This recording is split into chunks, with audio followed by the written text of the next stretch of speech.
Хазяїн. Комедія в 4 діях. Дієві люди. Терентій Гаврилович Пузир, хазяїн, мільйонер. Марія Івановна, його жінка. Соня, їх дочка. Феноген, права рука хазяїна. Маюфес, фактор. Павлина, кравчиха з города. Зеленський, Ліхтаренко, економи. Курц, шахмейстер. Петро Петрович Золотницький, родовитий багатий пан. Калинович, учитель гімназії. Зозуля, помічник Ліхтаренків. Лікар, Харитон Росильний. Петро, Дем'ян, дівчина, юрба робітників. Дія перша. Кабінет. Феноген входить з бокових дверей з халатом в руках, говорить в другі двері. «Петруша, скажи хазяйці, що халат в мене!» З середніх дверей виходить Маюфес. Феноген. «А, це ви, Григорій Мойсеєвич. Заходьте». Маюфес. «Доброго здоров'я, Феноген Петрович». Феноген. «Здоровенькі були. Що це ви нас відсурались? Давненько я вас не бачив». Маюфес. «Діла, діла, діла».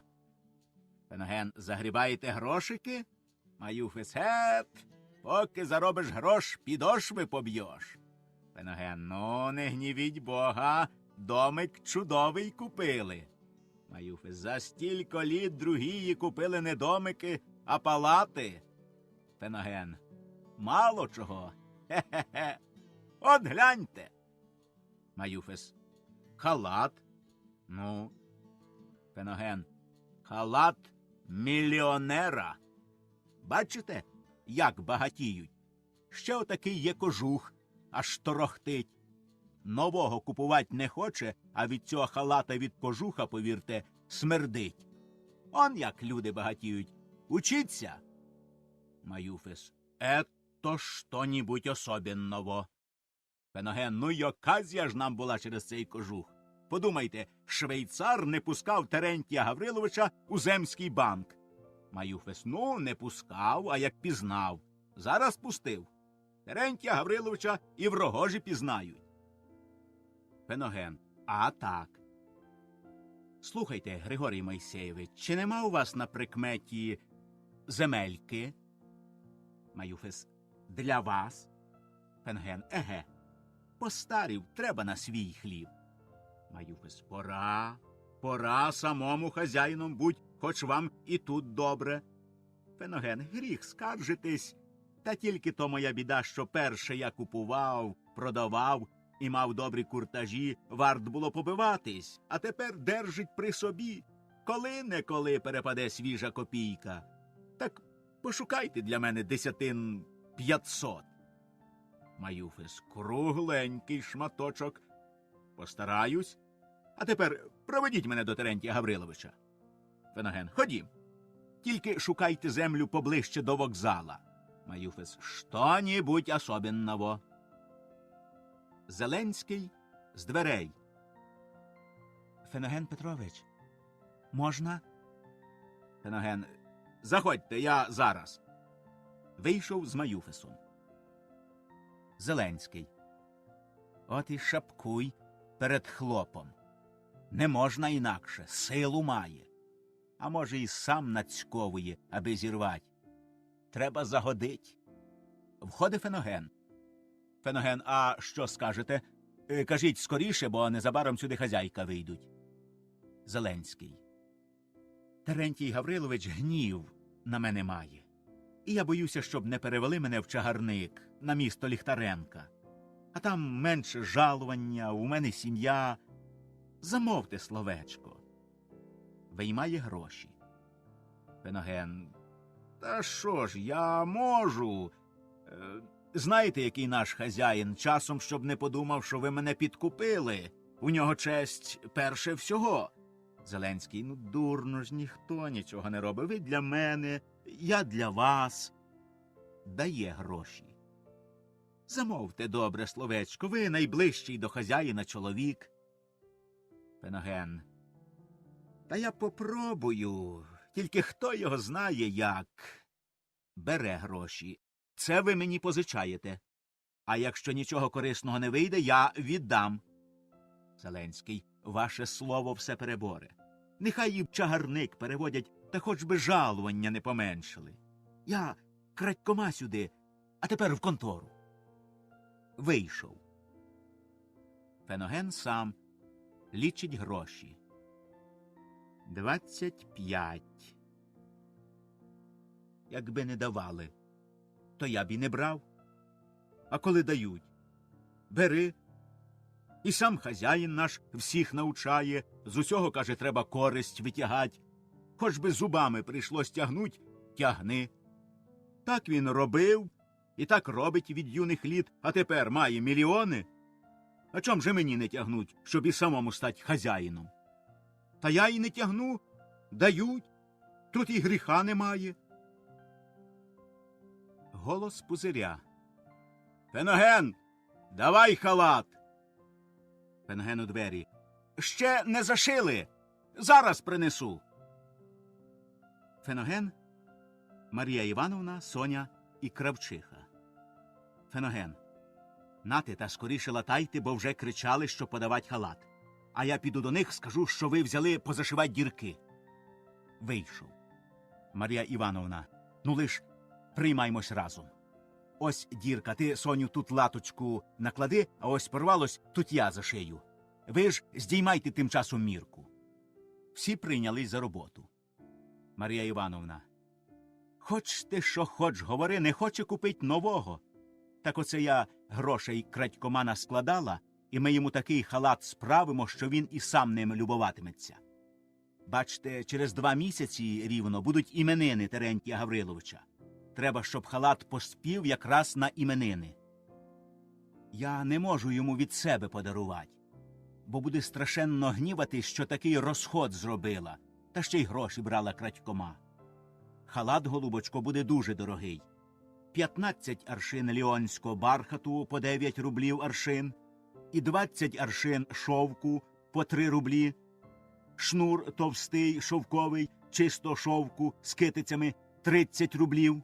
Вам за роботу 50 рублів, всього 275 рублів. Це вже Соні так захотілось. Вещь цінна і хоч кому кинеться вічі, а ви запросите тільки 50 рублів. Розумієте? Терентій Гаврилович, як побачить, що таку дорогу вещь можна купити задешево, сказати за безцінь, зараз і купить. Так от ми й діждемось хоч хитрощами, що цей халат він скине і буде носити такий, що хоч куди не сором. Ви ж, голубочко, настягайте підкладку густо-густо узорами. На полах вишийте вгладь буряки з розкішним бадиллям, а на бортах вишийте барана і овечку. Та зробіть так, що він зразу побачив, що вещь дорога, а продається дешево. Розумієте? Кравчиха. Ох, матінко моя, Марія Івановна, це то все розуміє, тільки навряд чи поспію таку дорогу вещь скінчить за 2 місяці. Робота велика, вишивка копотка, та ще, знаєте, зразок овечки і барана у мене є на подушці, а буряків нема. Марія Івановна, я вам дам і узори. А щоб поспішить з роботою, візьміть помічницю. Я ж і гроші платю немалі, 50 рублів. Кравчиха, та вже і день, і ніч будемо вдвох з дочкою стягать і вишивать, тільки прибавте 5 рубликів. Марія Івановна, як гарно зробите, то й 10 дам. Входить Феноген. Феноген, готово? Марія Івановна, готово. Феноген, давайте, бо гніваються, там якийсь чоловік з важним ділом. Взяв халат і пішов. Марія Івановна, ну, ідіть же, голубочко, я дам матеріали і узори. Кравчиха вийшла. Соня. Мамо, а по-моєму вівці і буряки вишивать не годиться. Це буде смішно. Краще на полях і на борту квітки та гарні мережки, фрески. У мене є узори. Марія Іванівна, ні, Соню, квітки то інша річ, то для молодого. А вівці і буряки татові, як хазяїнові, будуть приятніше. Я вже ж тата добре знаю. Ходім. Соня, як хочете, а я б не раїла, бо буде смішно. Ідуть. Мамо, як ви думаєте, чи не сказать би татові про предложення Івана Миколайовича? Марія Івановна, ні, дочко. Нехай на іменини приїде і сам скаже. Іван Миколайович вчитель гімназії, чоловік розумний, то зуміє з татком побалакать. А я тим часом попробую випитать. Пішли. З других бокових дверей входить Пузир, Маюфес і Феноген. Пузир. Феноген, не знаєш, зібралися економи в конторі? Феноген. Одного Зеленського бачив. Ох, усердний чоловік, з коня не злазить. Пузир, якщо зібралися, клич. Феноген вийшов. Пузир до Маюфеса. Сідайте. Мовчать. Пузир. Трудне діло ваше. Трудне. У мене своїх овець 40 тисяч. Боюся, що паші не стане.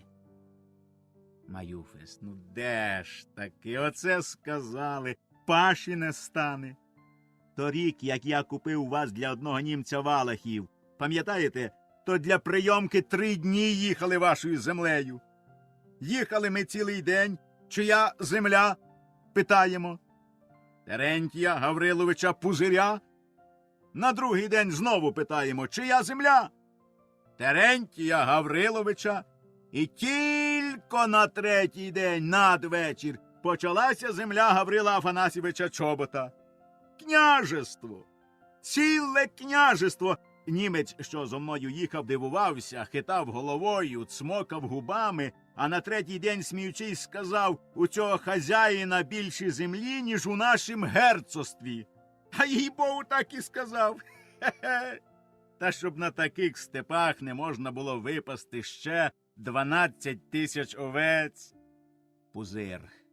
Та воно можна. А тільки я вам скажу, що крім всього прочого, діло ваше опасне. Я, знаєте, опасаюся, щоб не було якої біди. Маюфес, помилуйте, чого боятись? Нічого боятись, не такі голови це діло обмірковували, щоб можна було боятись. Пузир, та-то так. А тільки, знаєте, несостоятельність на 3 мільйона, та ще обміркована несостоятельність рідко кінчається благополучно. Щоб, бува, Петро не вскочив у злосні. А тут і я помагаю, переховую. Маюфес, що ви, сохрани Бог! Не такі люди ведуть і вестимуть діло. Петру Тимофеючу помагають значні адвокати і самі найбагатші купці та хазяїни. Я вже був у 4. Всі згодились. Хто мануфактуру прийме, хто гурти, хто кінський завод, а з парового млина і винокурні горілку і борошно розвезем скрізь. Постройки ж, діло рук чоловічих. Хе-хе-хе, ще й страхову премію візьмем. Не бійтесь, ми хапатись не будемо, а помалу все імінє стаїть тихо, як віск на вогні. Пузир. Опасне діло. А по чому Петро Тимофійович думає заплатить кредиторам, не чули? Маюфес, копійок по 10, на худий кінець по 20 копійок. Пузир, так. І Петру Тимофійовичу зо всіма розходами достанеться 2 мільйони 400 тисяч. Маюфес, ні, так не вийде. Рівно 1 мільйон назначено тільки на розплату і на всі розходи. Агентів багато. Пузир. Виходить 2 мільйона чистеньких. І це кругла сума. З нічого 2 мільйона. Капітал? Такого капіталу кредитори не подарують. Найдуться завзяті, будуть судитися, а як діло дійде до суда, тоді погана справа. Маюфес, Никогда! Візьміть в розсуждення. Вся ця сума розкинеться не на бідолах яких, а на московських, на лодзінських фабрикантів та на всякі банки.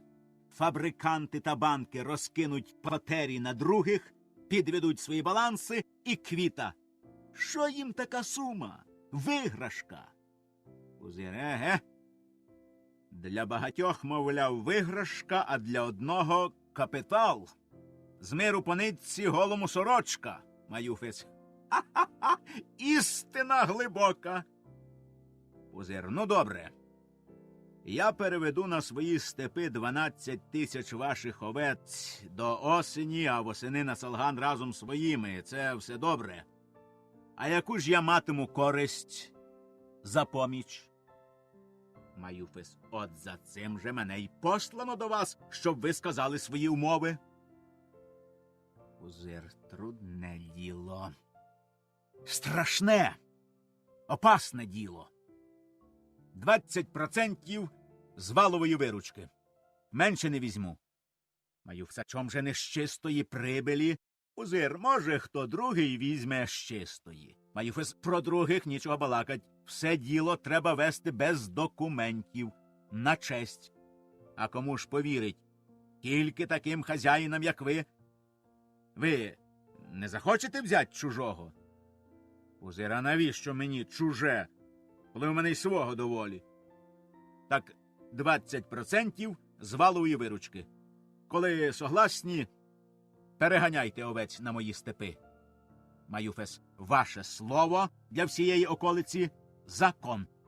І вже коли не можна взяти 20% з чистої прибилі, нехай буде з валової виручки. А дозвольте знати, які розходи будете лічить? Пузир, випас, чабани, догляд. Маюфис, ваше слово – закон. А на які степи переганять овець? Пузир, на суху 3 тисячі. На роздолля 5 тисяч. І на кам'яний брід 4 тисячі. Маюфис, завтра всі розпорядки зробимо. Терентій Гаврилович. Я чоловік бідний, служу і вам, і Петру Тимофеєвичу. Самі знаєте, скілько ваша ласка. Пузир, поки не буде видко мого заробітку, я не можу назначити вам нічого. А восени після Салганів я вас не обділю. Заплатю по-хазяйськи. Маюфис, ваше слово – закон. Ваша честь вище всяких векселів і розписок. Надіюсь, що не обділите бідного чоловіка. Прощайте, треба поспішить, щоб не пропустить поїзда. Пузир, ще поспієте. Маюфис, а чи на вашім вокзалі можна пообідать? Пузир, я нігде на вокзалах не обідаю, бо возю свої харчі. Феноген! Входить Феноген. Чи на нашому вокзалі можна пообідать? Феноген. Бухвет є. Маюфис. Треба поспішать, бо їсти хочу, аж шкура болить. Пузир. Тут недалеко. Маюфис. Та мені небагато й треба. Хоч би чарку горілки та шматок хліба. Та кажете, бухвет є? Феноген, є. Маюфис. Прощайте. Вийшов. Пузир. Всякий чорт сюди прийде голодний, а ти його годуй. Нема, щоб собою привіз солонини там чи що? Нехай не звикають. Феноген. Це не ресторація, а хазяйський дім. Пузир. А він думав, постоялий двір. Клич економів. Феноген, ідучи.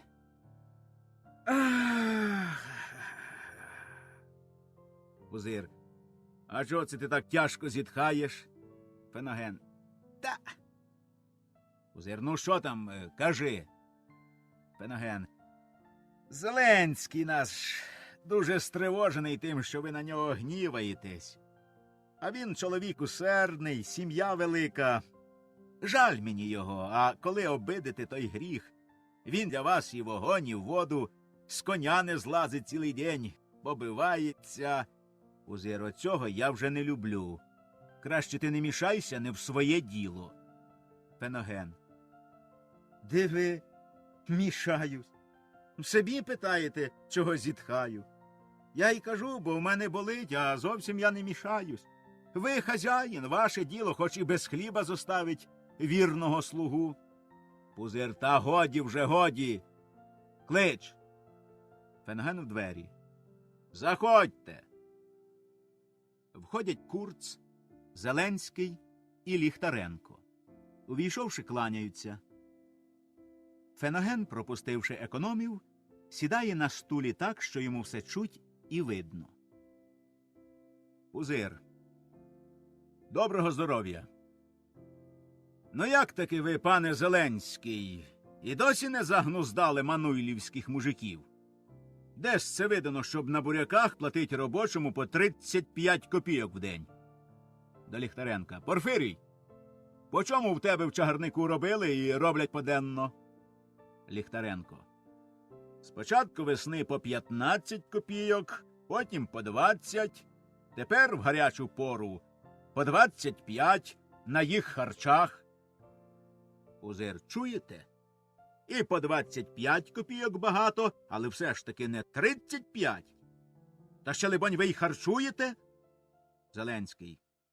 Харчую. Пузир, боже мій. І харчуєте? То це ж вийде по 45 копійок. Добре хазяйнуємо. Робочі все заберуть, а нам же що зостанеться? А чим же я вам буду жалування платить? Так не можна. Ви не вмієте зробити дешевого робітника. Зеленський, у нас умови одні, а в чагарнику, де Ліхтаренко, умови другі. Пузир, умови люди роблять. Зеленський. Околиця до околиці не приходиться. У Мануйлівці люди більш зажиточні, ніж де. Окрім своїх наділів, держать оброчну казенну землю в оренді, артілі почали заводить, а робочі й самі знаєте, тільки там дешевий, де землі нема, де нема за що рук зачепить, де бідність. Пузир, так ви зробіть у Мануйлівці бідність. Зеленський, це не од мене залежить. Пузир, вибачайте, пане Зеленський, це від голови залежить. От побачите, що там зробить Ліхтаренко. Слухай, Порфирій, я тебе переведу в Мануйлівку, а вас, пане Зеленський, в чагарник. Феноген за дверима. А-ха-ха-ха. Зеленський, помилуйте, завіщо ж? Я торік чистої прибилі дав 5 тисяч, а цей рік, надіюсь, Пузир, Порфирій дасть 10 тисяч. Ви не вмієте з народом, а Порфирій вміє і дасть 10 тисяч, побачите. От що, Порфирій, Мануйлівці запустили недоїмку і не заплатили. Через тиждень та оброчна земля, що держать в оренді Мануйлівці, отдається з торгів на новий строк. Треба, щоб казенна земля зосталась за мною. Чуєш? Ліхтаренко. Попробую. Пузир, це тобі не борщ, тут пробувати нічого. Треба взять. Ти розумієш? Взять! Казенну оброчну статтю взять. Наділи мужицькі на 10 літ в оренду взять. А як мужик зостанеться без землі, роби з ним що хочеш. А поки при землі мужики все одно що бури, нічого з ними не зробиш. Зеленський. Я вже пробував, Пузир, а ви ніколи не пробуйте, а просто їжте. Зеленський. Мануйлівців не вкусиш. Ліхтаренко. Аби зуби. Пузир. Правда. Ти вже у чагарнику взяв крестьянські наділи в оренду. Тепер стежка протоптана, опит є, починаю Мануйлівці. Зеленський. Дозволяю собі звернути вашу увагу на те, що у Мануйлівці є такий вчитель-артільщик, і біля нього чоловіка 3 з молодих, що через них і Ліхтаренко зуби поламає. Пузир. Порфирій. Настали зуби. Опит є, стежка протоптана, шквар. Ліхтаренко.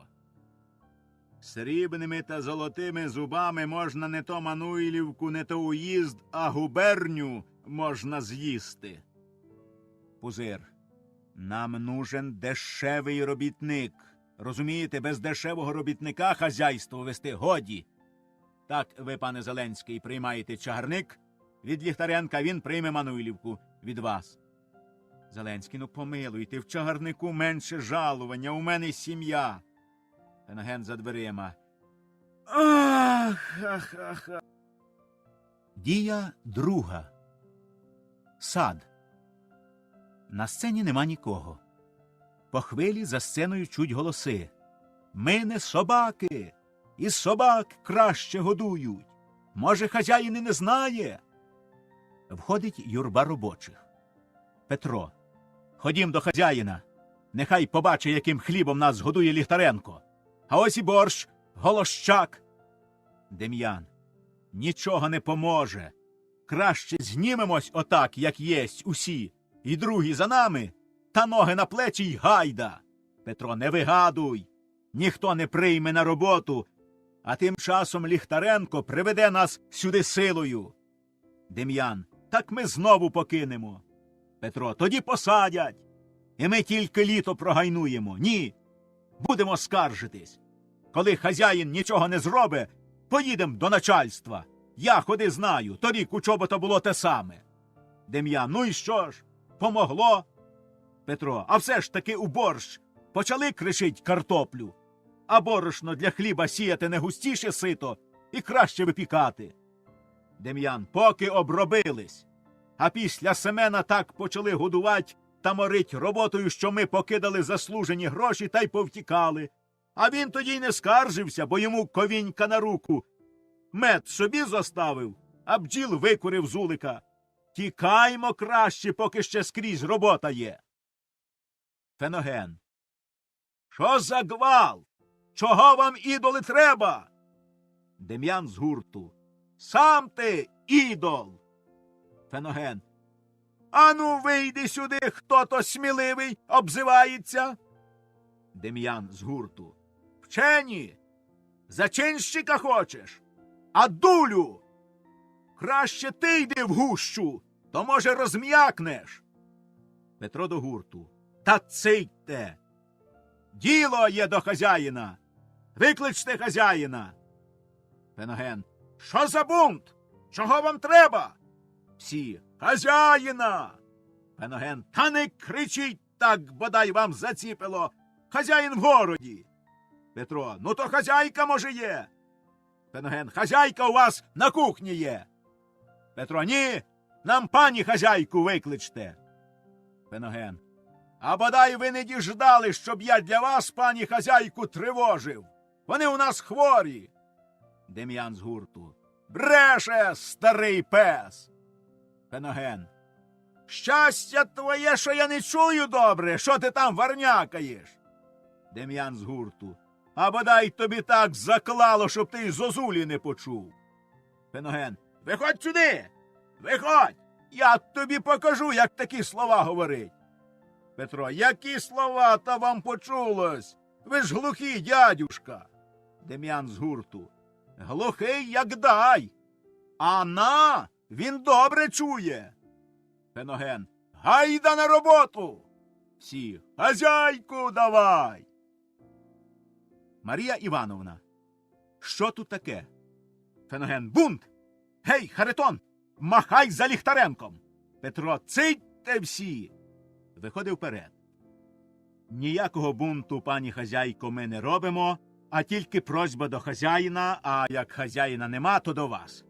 Гляньте, яким хлібом нас годують. Гляньте, який борщ нам дають. Соня, взявши хліб. Боже мій. Мамо, невже це хліб? І такий хліб у нас люди їдять? Марія, я не знаю, доню. Перший раз бачу. Мені до цього нема діла. Петро, згляньтесь, пані і панно. Хіба це хліб? Це потембос. Пополам з половою. Поки свіжий, то такий гливкий, що тільки коники ліпить, в горло не лізе, заліпляє пельку. А зачерствіє, Тоді такий твердий, як цегла, і собака не вкусе. Дем'ян. Таким хлібом можна з пушки Маркели стрілять у неприятеля. Соня. Мамо.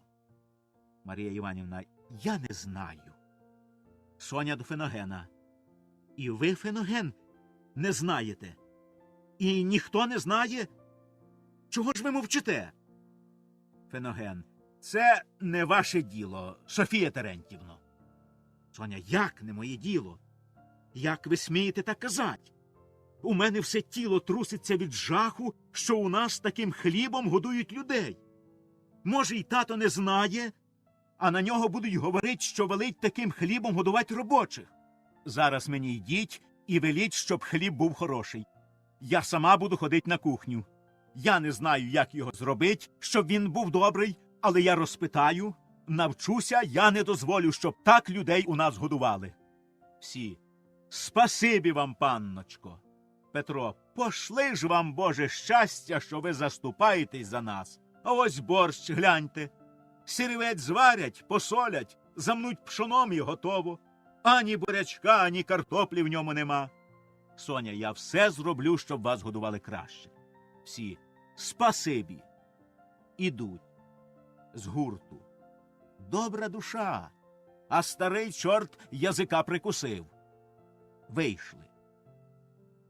Соня до Феногена. Зараз прикажіть, щоб на завтра і хліб був хороший. Мамо, що йому треба, щоб він був хороший? Марія Івановна. Треба сіять. Це не сіяне, і зерно було нечисте. Соня до Феногена. Щоб чистили? Щоб сіяли і в борщ, щоб картоплю і буряки клали. Феноген. Як тато приїде, то ви йому скажете. Я не смію переміняти його приказу. Соня, неправда. Неправда, я не вірю, щоб тато приказував так людей годувати. Мамо, ну скажіть ви своє слово. Марія Івановна, я не знаю, дочко, я до економії не мішаюсь. Соня, мамо, голубко, треба мішатись, бо люди нас проклянуть. У нас стільки всякого хліба, як води в морі, і весь хліб люди заробляють, вони повинні їсти за свою працю найкращий хліб. Адже ж так, мамо? Марія Івановна, так, дочко, тільки я не знаю. А от і тато приїхав. Феноген про себе. От він тобі, щеня, покаже хліб. Іде назустріч. Пузир несе покупку. Феноген, поцілувавши його в руку, бере покупку. У пузиря борода підстрижена і видно на шиї орден. Марія Івановна, не говори, дочко, про хліб. Може, тато з дороги гнівний, а ми виберем час і скажем йому. Соня, не можу, мамо, ждать. Треба зараз говорить, щоб люди завтра їли і добрий хліб, і кращий борщ. Пузир. Здорові були. Грієтесь на сонечку. Ну і я посидю з вами. Соня цілує його в руку. Як вам їздилось, таточку? Нічого, добре. Марія Івановна. Що це ти зробив? Пузир. А що? Марія Івановна. Бороду підрізав чи що? Соня, і справді. Для чого ви, таточку, підрізали бороду? Пузир. Для чого підрізав? Ха-ха-ха. Хіба ж ви нічого не бачите? Соня і Марія Івановна. Нічого. Пузир. Ото сліпі. Так гляньте сюди. Показує на шию. Що це? Марія Івановна. Хрест. Пузир. Хрест. Та який хрест? Соня. Орден. Пузир. Станіслава второй степені на шию. Феноген підходить. Дозвольте поцілувати. Цілуй. Феноген цілує орден. Получив награду за приют. Марія Івановна і Соня, поздоровляємо, поздоровляємо, цілуй. Марія Івановна, а все ж таки я не розумію, для чого ти бороду попортив?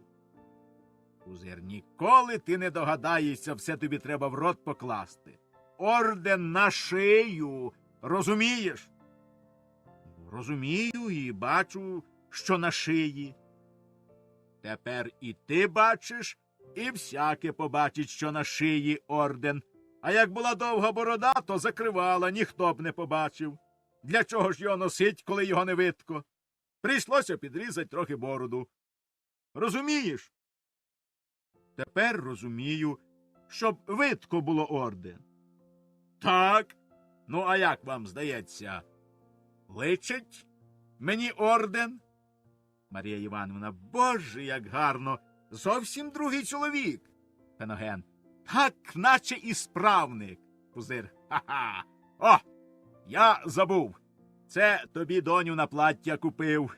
Будучи оце в городі, зайшов по ділу в магазин до Петра Тимофійовича. О, де торговля, так торговля. Людей протиснутись не можна. 5 магазинів, гуртовий склад і скрізь повно купця. Марія Івановна. Щасливий Петька. Пузир. Ге-ге.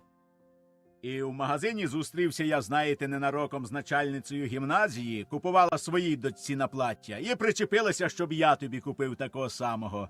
Якесь дуже новомодне, каже, розхватають, а я, каже, хочу, щоб у Сонечки було таке саме плаття. Вона тебе дуже любить.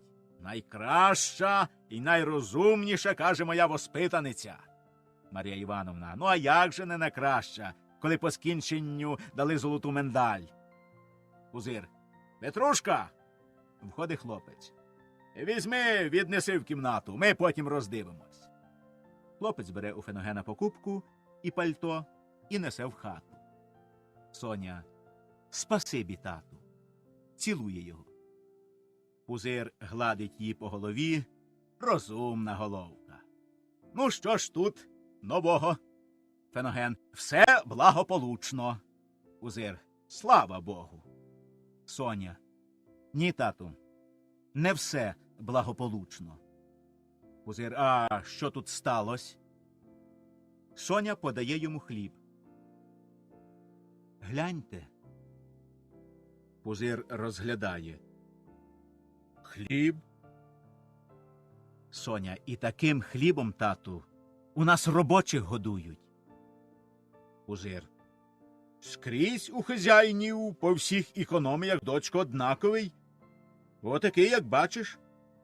Соня, нехай другі годують чим хотять, це не може бути для нас зразком. Таким хлібом гріх годувати людей, тату. Пузир. Робочого чоловіка не можна, моя дитину, нагодувати іншим, білішим хлібом. Він буде раз у раз голодний. Робочий чоловік, мужик, не любить білого хліба, бо він і не смачний, і не тревний. Оце самий настоящий хліб для робочих. Питательний, як кажуть лікарі. Соня, та це не хліб, тату, це кирпич. Пузир, Бог зна, що вигадуєш. Якого ще хліба треба? Хоче одламать – не ламається. Хоче откусить – не вкусе. Соня, бачите, ні вламать, ні вкусить. Пузир, треба розмочить. Соня, тату, мій лебедику, не дозволяйте людей годувати таким хлібом. Недурно казали в гімназії, що у нас людей годують гірше, ніж свиней. Насміхались. Я плакала і запевняла, що то неправда, а тепер сама бачу. І вся моя душа тремтить. Тату, рідний мій, коли ви любите мене, шануєте себе, то веліть зараз, щоб людей краще харчували. А поки я буду знати і бачить, що у нас така неправда до людей, що вас скрізь судять, проклинають, мені ніщо не буде мило. Життя моє буде каторгою. Пузир, ну годі, заспокойся.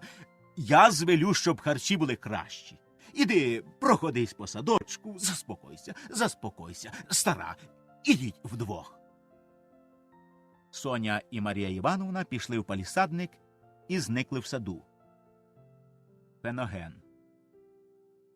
Поки ще казенного назначать, а ми вже діждалися свого інспектора. Біда. Пузир. Ліхтаренко таки дуже вигадує на хлібові. По відомості, певно, показує чистий, а дає, бач, який. Справді не вкусиш. Та й не час тепер таким хлібом годувати. Ще покидають робочі, возись тоді з ними, а пора наступає гаряча.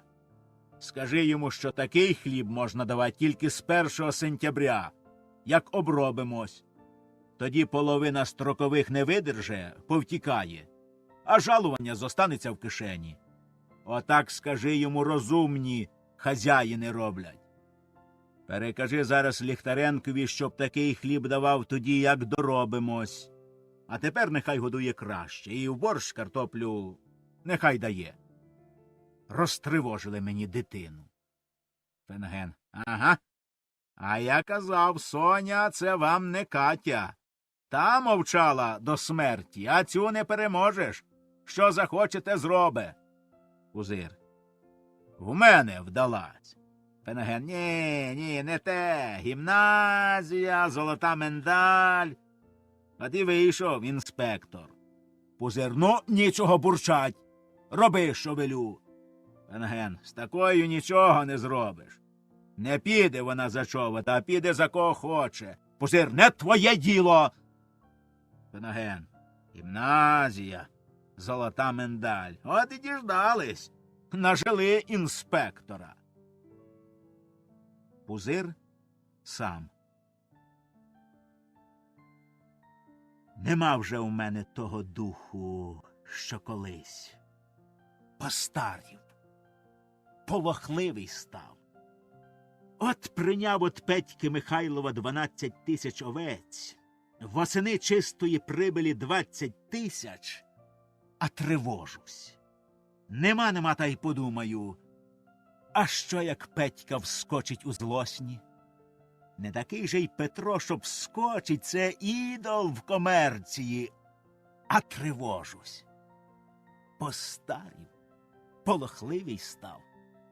Перший йшов за баришами на осліп, штурмом кришив направо і наліво, плював на все і знать не хотів людського поговору, а тепер такий пустяк тривожить. Знову дочка тільки сказала, що над нею сміялися в гімназії, і в мене аж у серце кольнуло. Люди знають про мене більш, ніж я думав. Натурально, то степу не вилазив, а тепер почав між люди виходить, і треба оглядатись, що люди скажуть. І без людей погано, і з людьми погано. Не можна інакше. Помацав орден. Кавалер. Пішов. По лісаднику показуються Марія Івановна і Соня. Соня з Лійкою. Соня. Я заспокоїлась, мамо. Буду поливати квітки, полоть грядочки, а ви йдіть, odpoчиньте. Марія Івановна. Дитино моя кохана, від розмови з тобою я бадьоріша стала, ніж зранку. Ти така смілива, така розумна та так гарно говориш, що я, слухаючи тебе, молодію. І я така була, доню, не думай собі. А життя, знаєш, помалу перекрутило. Ми були так собі хазяїни, середнім достатком, а тепер де воно й набралось? Правда, 35 літ працювали, сильно працювали. Ми, дочко, ніколи не знали, що можна, а чого не можна. Аби бариш, то все можна. А от ти інакше дивишся. Може, й твоя правда. Піду ж я справді поки до обіда, дещо перегляну, поштопаю, полатаю. Соня сама. Боже, як важко було на душі. А от тільки перший ступінь зробила, і легко стало, мов крила виросли. Тепер буду слідкувати, буду на кухню ходить, буду статком скрізь їздити, щоб усе бачить, щоб все знать, як воно робиться. Таке велике хазяйство, і все мені достанеться одній. А я не знаю нічого, не знаю, де тут зло, і не можу нічого зробити доброго. Ой, Боже мій! Це ж Іван Миколайович. Соня. Іван Миколайович. От спасибі, яким вітром? Калинович. Південним, теплим. Доброго здоров'я та Боже поможи. Соня. Спасибі. Сьогодні табель, здається. Калинович. І праздник для мого серця. Як же поживаєте, сільська обивателько? Сідають на ослін. Соня. Ох, не питайте. Тяжко було через те, що не знала, що робить і як робить.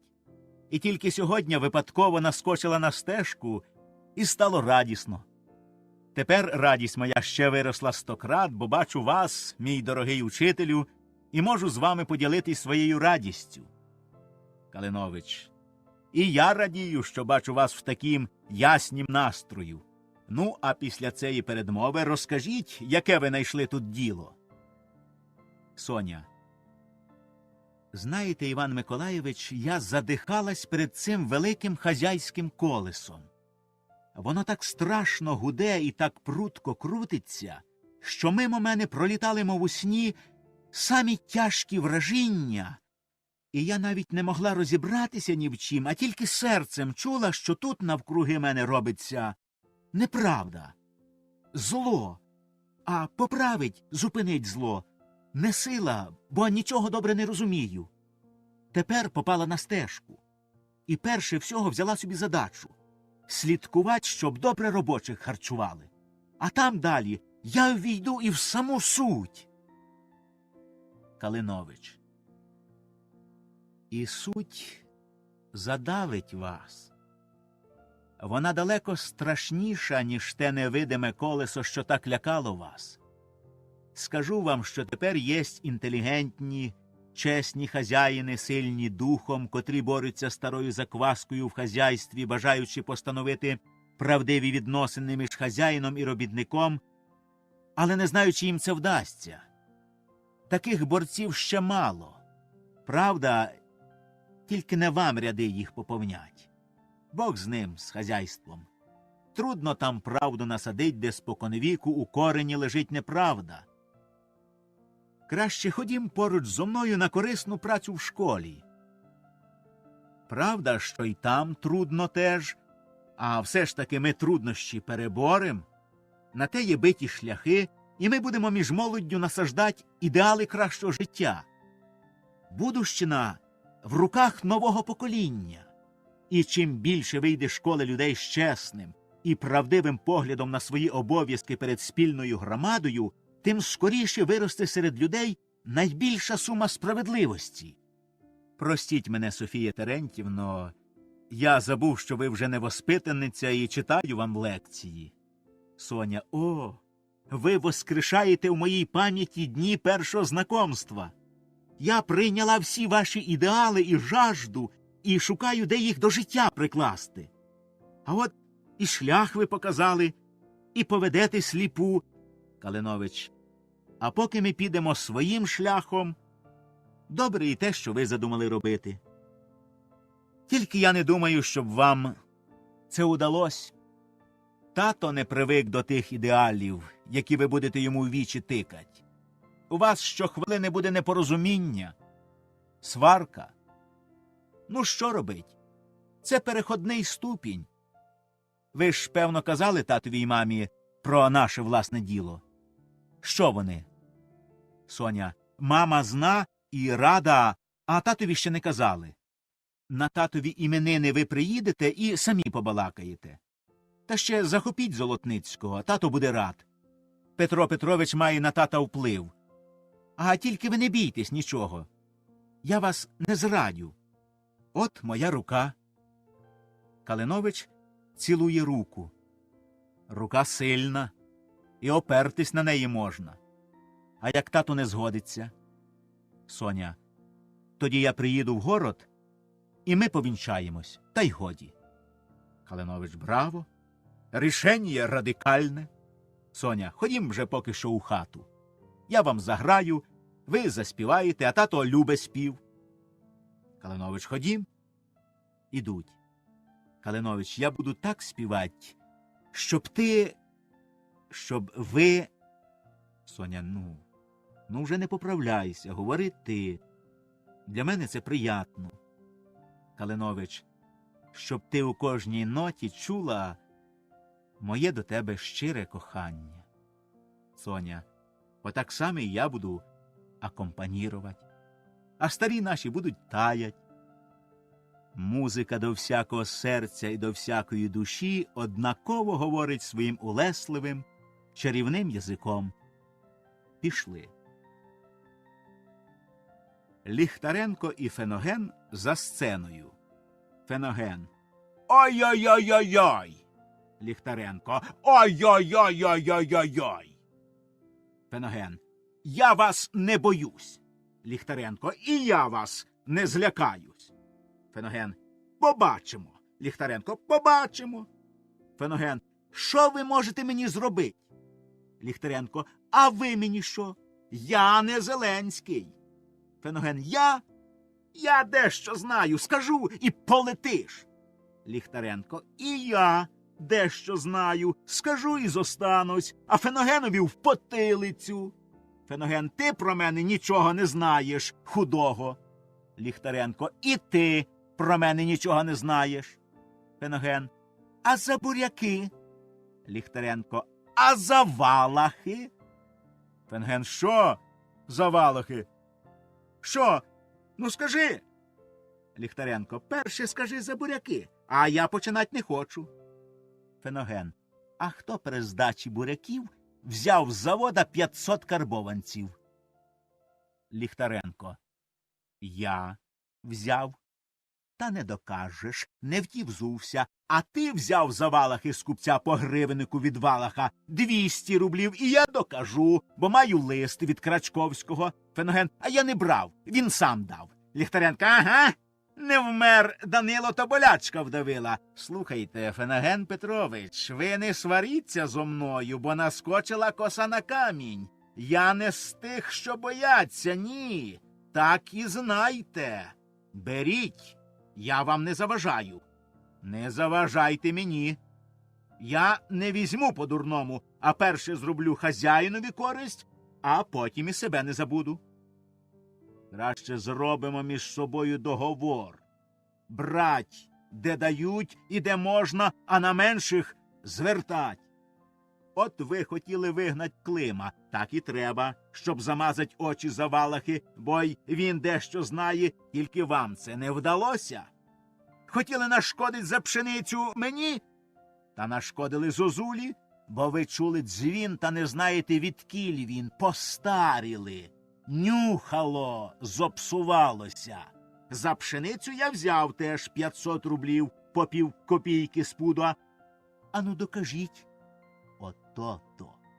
А якби ви були в компанії зо мною, то я взяв би по копійці і вам дав би 300 карбованців, а хазяїн взяв би не 40 тисяч чистоганом, а 38. Чого ж йому ще? Дай Боже повік. Що, хіба не правда? Феноген. Правда.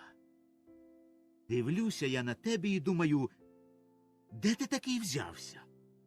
От вік прожив коло таких діл, де кожний день одним великі бариші, другим гроші, а третім, як кажуть, шиші, а такого ідола, як ти, не бачив. Ми хоч крились і криємось, а ти говориш про те, що взяв чи вкрав, немов кому добро зробив. Ліхтаренко, а як же ж ти думав? Що то за слово? Вкрасти. Вкрасти можна тільки коняку, вола і все те, що є живого і що готове вже лежить на своєму місці. Я нічого такого не беру. Не краду, Боже сохрани. Я так роблю. Щоб все те, що є в хазяїна, було ціле, і щоб мені була користь.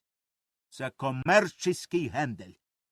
От я отберу від мужиків оброчну казенну землю, візьму на діле в оренду, і мужики, оставшись без землі, будуть робити на нашого хазяїна як кріпаки.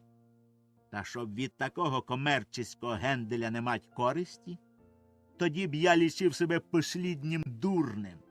Хазяїн хоче заробити. І я хочу заробить. Всі рвуть, де тільки можна зірвать. А я буду дивитись та завидувати, як люди багатіють. Я не такий. Завидують тільки недотепи. Феноген. І розумно, і правдиво. І де ти такий взявся? Ліхтаренко. Хазяїни викохали. Бачите, колись, кажуть, були одважні люди на війні. Бились, рубались, палили, голови котились з плеч, як капуста з качанів. Тепер нема таких страховин, і вся одвага чоловіча йде на те, де більше зачепить. Колись бусурменів обдирали, а тепер своїх рідних. Як на війні нікого не жаліли, бо ти не вб'єш, тебе вб'ють, так тут нема чого слини розпускать. Не візьмеш ти, то візьмуть з тебе. Феноген. Ну, поцілуємося і будемо товаришами. Цілуються. Ліхтаренко. Так краще. Знайте, що Петька Михайлов дуту свою торговлю і все хазяйство хоче зірвать міною банкротства. Банкротство – комерческий гендель. Цим способом він обікраде багато людей, а сам наживе мільйон. Мені вже відомо, що і наш хазяїн взявся йому помагать і переганяє на свої степи 12 тисяч овець. Курц еті нікогда, бо він дурень, а ми еті всегда. При солганах будете ви, не ловіть же гав. Коли перше брали копійку, беріть 10, жалітися не будуть, нема куди. Тут вор у вора краде. Коли що треба, я поможу. За те, що б я не зробив, помагайте. Щоб ви не почули, кому і скільки я дав отступного на торгах за оброшену казенну землю, за скільки я підкупив повномочених і всю громаду віддать свої наділи в оренду, не ваше діло. Феноген. Я і сліпий, і глухий, і німий. Роби, як хочеш, та мене не забувай. Входить Зозуля. Зозуля. До речі, я вас тут обох застав. Ви, Феноген Петрович, хазяїнові наговорили, а Порфирій Аристархович не заступились, і я зістався осоромлений невинно і без хліба. Феноген. Тебе покарано для приміру, щоб другі бачили кару і боялись. А без страху один візьме, другий візьме, потім розореніє. А ми всі хліб коло хазяїна їмо. Бережи хазяйського добра, як ока. Гріх великий, потай брать з економії. Зозуля. Та я ж не брав. Бога бійтесь. Ліхтаренко. То хтось другий взяв, з пальця ж не висмоктали. Зозуля. То я за другого повинен страждать? Ліхтаренко. А так? От тепер тебе розчитали, гріх покрився, все затихло, і хазяїн заспокоївся, не буде гризти других. Потім, може, ще що пропаде, скажуть, Зозуля взяв, а тебе вже нема, і знов тихо, і для других полегкість. Тут колесо так крутиться. Одних даве, а другі проскакують. Зозуля. У мене волосся на голові піднімається від ваших речей. Невже вам ні крихти не жаль мене, моєї честі і моєї сім'ї? Я ж нічого не взяв. І ще навіть не навчився красти, бо тільки торік з земледільчицької школи вийшов. Ви ж цим псуєте навік в моїм житті шлях. Мене ніхто не прийме на службу. Феноген. Приймуть. Ні доброго, ні злого атестата тобі не дадуть. Публікації об тім, завіщо тебе розчитали, нігде не буде, то й місце Бог дасть найдеш собі. Тільки раю тобі. Служи чесно, не паскудь своїх рук, то й вина ця тобі проститься. Коли ж нас хто запитає, чого розчитали, то й ми скажемо, сам не захотів. Зозуля. То це й уся порада? То й хазяїн те саме скаже? Феноген. Хазяїн сам сказав розчитать тебе. Зозуля, Боже мій, Боже мій, що ж я татові скажу? Що мати подума? Вони раділи, бідолахи, що я на хорошому місці, що буду їм помагать, і менших братів вивести в люди, і на тобі прогнали. Прогнали ні за що, а кажуть, вкрав, Боже мій, я вкрав. Та скоріше в мене рука відсохла, ніж простягнулась до чужого. Скоріше б мозок мій висох в голові, ніж прошептав мені думку вкрасти. Невже ні в кого з вас не поворухнеться серце жалем на мої правдиві слова, що я так щиро вам кажу? Ліхтаренко. Так говорять всі, кого приструнчить лихо. А звідки же мірку взять, щоб нею змірять, що те, що ти говориш, правда? Зозуля. Серця. Серця чоловічого повинна мірка виникать. Та тільки серця вас немає, а честь давно вже потеряли, бо ви самі злодюги і не повірите нікому, що він не краде так, як ви. Бодай же дітям вашим до всіх їх діл таку, як ви до мене мірку прикладали. Кати бездушні ви. Пішов. Ліхтаренко. Оце той дурень, що й в церкві б'ють. Феноген. Смирився б, поплакав, походив, попросив, навколішках попросив, знов прийняли б. А він, бач, як носа підніма. І так нас опаскудив, що коли хто почув, то ще подумав би справді, що ми злодії. Ліхтаренко. Таким дурнем колись і я був. А хто б тепер повірив? Хе-хе. Життя навчить. Молоде, дурне. Так я підожду в конторі, а ви про все доложите хазяїнові так, як слід. Не забувайте тільки нашої умови. Тоді добре буде нам обом. Пішов. Феноген сам. Бачив я комерческих людей багато, а такого ідола, як Ліхтаренко, ще не доводилось бачить. Входять на крильце Калинович, Соня і Пузир. Пузир. Знаєте, я б на вашім місці з таким чудовим голосом у протодіякони пішов. Вічний і неважкий кусок хліба. Соня. Учитель гімназії, тату, більш обезпечений, ніж протодіякон. Пузир. Ні, дочко, протодіякон і обезпечений більше, і якось відніше місто. А приятно, приятно ви співаєте. Отакий у мене був колись чабан. Як заспіває, то всі плачуть. Що ж, неграмотний, а я вже його вибив в діякони. Співав, ах, співав. Як заведе було ой за гори за лиману, чудова пісня. Калинович. Де ж і голосам будь, як не в народі, що виростає на волі серед степу широкого. А у вас, кажуть, є такі степи, що нагадують собою степ Гоголя. Пузир. Не знаю. Я на степах в Гоголя не бував. Соня. Гоголь, тату, писатель. Він в книжці степ описав дуже гарно. Пузир. Ха-ха-ха. Який там в книжці степ.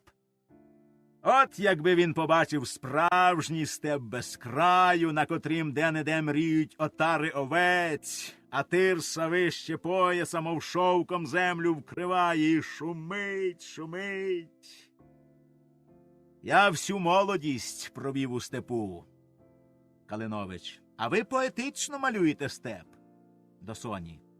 Талант. Прощайте. Соня.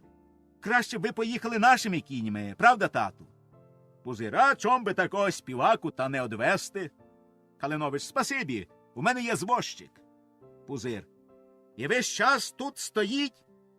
Охота гроші тратить. Певно, багато маєте? Ха-ха-ха. Калинович, ну, буде з мене. Пузир, прощайте. Кланяйтесь начальниці гімназії. Дуже приятна женщина. Калинович, добре. Вбігає Харитон. Харитон. Феноген Петрович! Нещастя! Зозуля повісився. Феноген. Де? Харитон.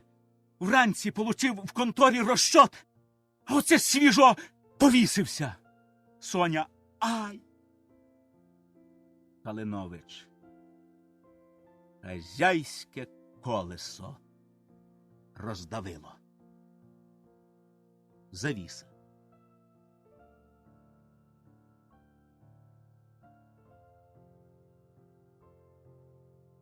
Дія третя. Кабінет. Феноген один читає лист. Многоуважаемый Феноген Петрович, поспешаю очень спешно уведомлять вас, что даже очень весьма хорошее и доходное имение для вас нашлось. 500 десятин, став рибний, водяной млин на 2 постава з фолюшами, от станції 3,5 верстов. Ага, а де той не каже. Боїться, що обійдусь без нього. Хитрий з біса. Ну що ж далі? У городі новость. Сьогодні Петра Тимофеєвича посадили в острог. От така ловись. Банкротство не удалось? Большой скандал и многим людям несчастья. На днях буду у ваших местах, поговорим подробно, хозяину об острог пока не говорить. Ваш покорний слуга Григорій Мойсеєвич Маюфєв. Погано. Ліхтаренко казав, що в це діло вскочив і наш хазяїн. Чи сказать йому, чи справді промовчать? Мовчать краще, щоб часом не виявились мої стосунки з Маюфесом. Марія Івановна. Ну, Феногенушка, що ж наш іменинник? Вже одягся? Феноген. Одяглися.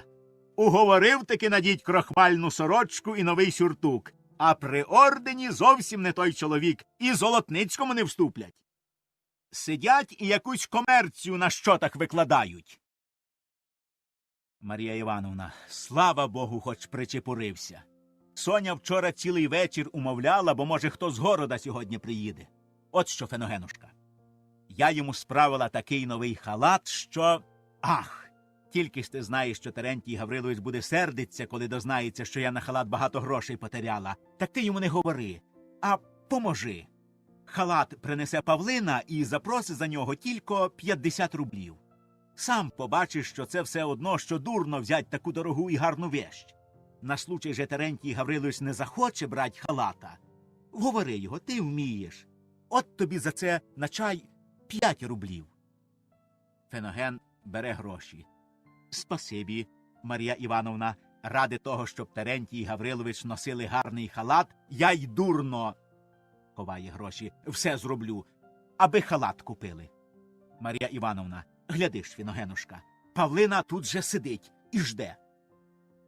Говорить у прихожу.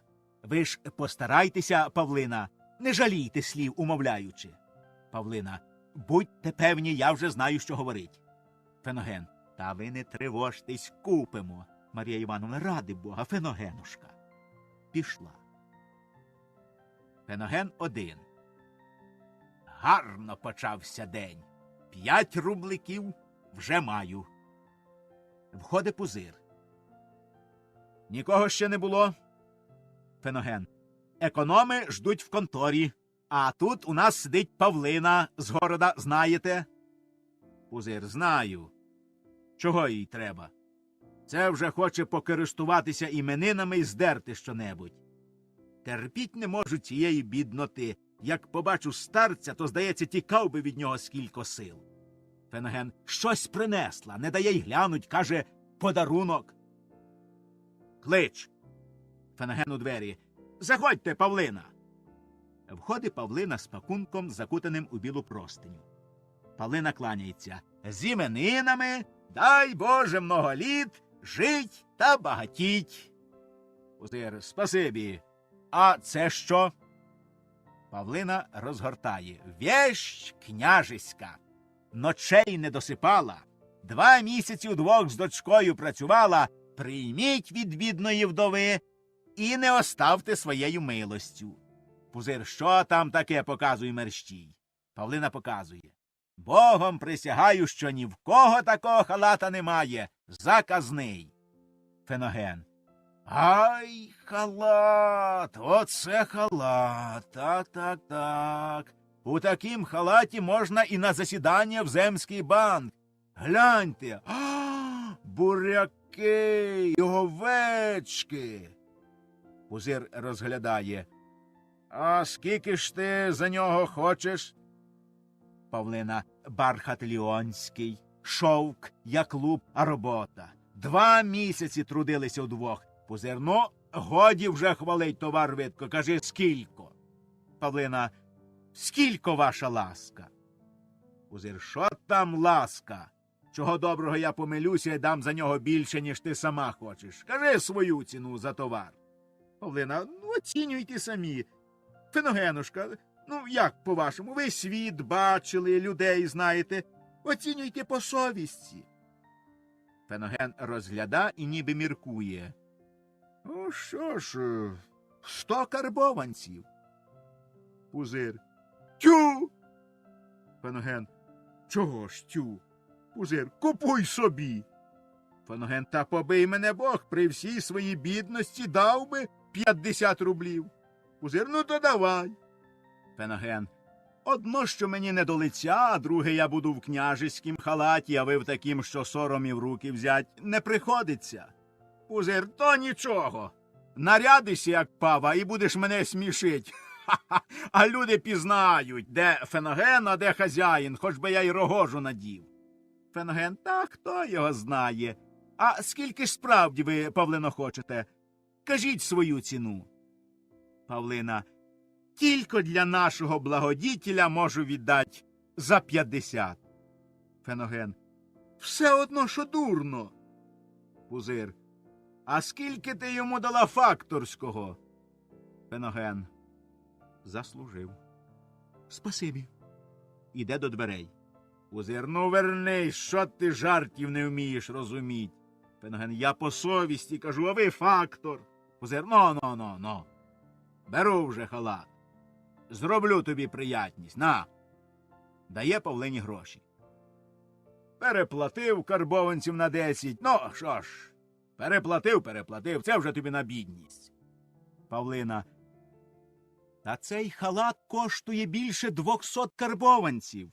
Мені його Петро Тимофійович заказали, та тепер їм не до халата. Вчора їх посадили в острог. Пузир. Що? Петра в острог? Павлина, посадили, голубчика. Та я як почула, що їм тепер не до халата. Пузир, відкляти ти знаєш. Павлина, вчора про це город весь говорив. Пузир, та може це ще брехня? Павлина, всі лавки і склади, кажуть, опечатали. Пузир, завіщо? Не чула? Павлина, Бог його знає, мошенство якесь. Пузир. Погано. Павлина, прощайте. Вийшла. Пузир. Погано. Чув?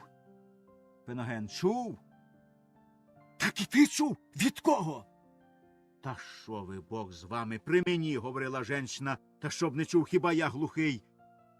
Та ні, я думав, що ти від кого другого чув. А як ти думаєш, чи це правда, чи тільки поголоска?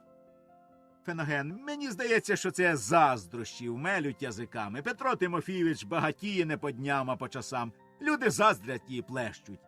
Пузир, а звідкиля ж вона взяла? Феноген, з базарю. Чого тільки на базарі не плещуть. Глянув у вікно. О, пан Золотницький. Пузир, Петро Петрович. От спасибі йому, це велика честь для мене. Феноген, а з ним той, як би його, вчитель гімназії Калинович. І з Петром Петровичем в однім екіпажі? Еге. А, вже за це я не вхвалив би Петра Петровича. Колись там ще студентом, каже, Калинович дітей в нього вчив, а тепер возиться з ним як приятель. І чого тому Калиновичу від мене треба внадився до нас, як свиня в моркву? Феноген, глядіть, чи не до соні? Пузир, о такої. Де ж таки ревнялася свиня до коня, та шерсть не така. Вони пройдуть в гостину, і там їх Соня прийме. Ти клич економів.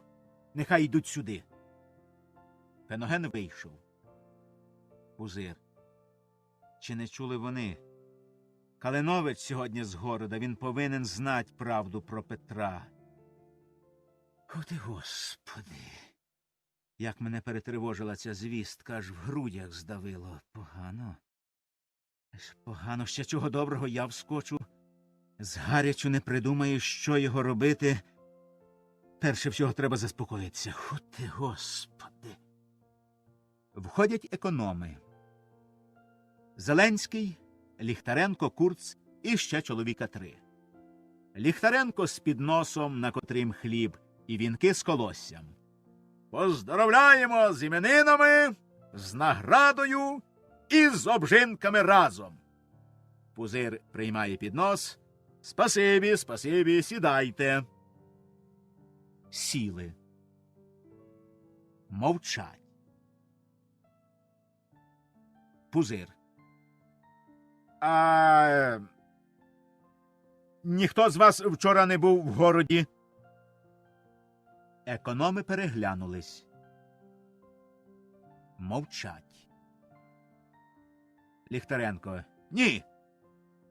Пузир. Я думав, може, хто чув, які цікаві новинки городські. Мовчать. Пузир. А скільки у нас поставили кіп всього хліба? Ліхтаренко. У близьких 3 економіях 22 тисячі кіп однієї пшениці, а другий хліб ще не злічили. Зеленський. Завтра скажемо. Пузир. Поїду, зараз подивлюся копи. Слава Богу, урожай хороший, аж дух радується. Ліхтаренко. А вчора посадили... Посадили? Хто тобі казав? Ліхтаренко.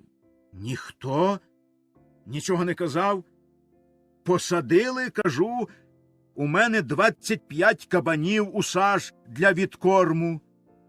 Зеленський. І я 20 посадив. Пузир. Ага. Добре, бо вже скоро і буряки треба копати. Починайте цей рік раніше, а то не вправимось. Сила буряка. Ліхтаренко. Я за свої не боюся. Тепер мануйлівці в наших руках. Пузир. Хіба вже на ділі взяв оренду? Ліхтаренко. А як же? Взяв. Пузир. Митець. Чом же ж ти не говориш? Навмисне приберіг приятну звістку на сьогодні і на діли взяв на 10 літ. І казенна оброчна стаття за нами. Оце ти мене повеселив. А що, пане Зеленський? Зеленський. Та чи буде з того користь? Ліхтаренко. Буде. Зеленський. Побачимо. Пузир. А по чому взяв? Ліхтаренко. Казенна по 8 карбованців, а на ділі 25 карбованців, 10 в год. Пузир. Ова. Це вже на Ліхтаренка не похоже. Ліхтаренко, не полохайтесь, бо і я, вибачайте, скажу, це вже на Терентія Гавриловича не похоже. Ми маємо під боком безземельних робочих. Яку ціну дамо, за таку й підуть. Нікуди ж дітись, бо тут і дома, і замужем. От вам в 10 літ певного бариша 15 тисяч тільки на одних робочих, а земля сама себе окупе. Пузир, ні, що не кажи, а таки прорвався. Я думав, що ти візьмеш дешевше. Ліхтаренко, не можна було ніяким способом. Разів 10 мусив напиватися з мужиками. Музику наймав, сам танцював, на силу витанцював. Одних розходів на підкуп несогласних та на угощення 548 рублів, 39 копійок. Пузир, ой-ой-ой-ой, такі розходи! Та отступного за казенну землю з другими розходами 452 рублі я щот покажу. А розкиньте на 10 літ, то й вийде по 1 копійці на десятину. Коли ж невигодно, можна від наділів отказатись. Єсть такий пункт. А як я винен, що не спитав, то розходи верну назад, що робить? Пузиро, це вигадав. Посватав у мужиків землю, танцював на заручинах і не повінчатись?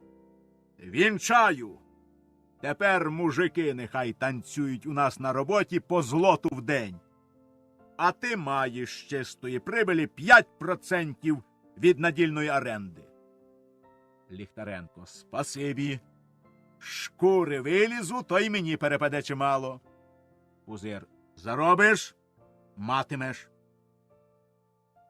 Оце, бувши на земському собранні, я дізнався, що туди під Херсон кругом голод. Кормів нема.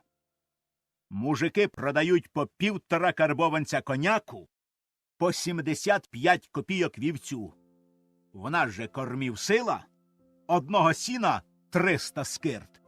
Так завтра ви, Карло Карлович і Феноген, візьміть з собою 6 чабанів і поїдете на ярмарки і по селах, скуповуйте всіх овець. Вигодно. На руб 2 буде баришу. Курц. Овса? 75 копійок? Еті да, бідний мушичок. Пузир, я не куплю, другі куплять. Курц, еті да. Пузир, а що то у вас, Карло Карлович, в руках? Курц знімає платок з вещі. Баранчик? Курц. Чушило. У меня хлеб нет, у меня овса. И я поздравляет хозяин, баранчик, чушило. Эти да, сосун баранчик, чушило, моя работа. Парижская выставка, миндаль можно получал. Эти да, будет стоял 100 лет. Эти немножко камфор присыпал, и моль эти нет, эти никогда. Эти да, антик, чушило. Пузир розглядає. Чудово, як живе і очі дивляться. Спасибі. Ліхтаренко. Карло Карлович не тільки шахмейстер, а ще й чучел-мейстер.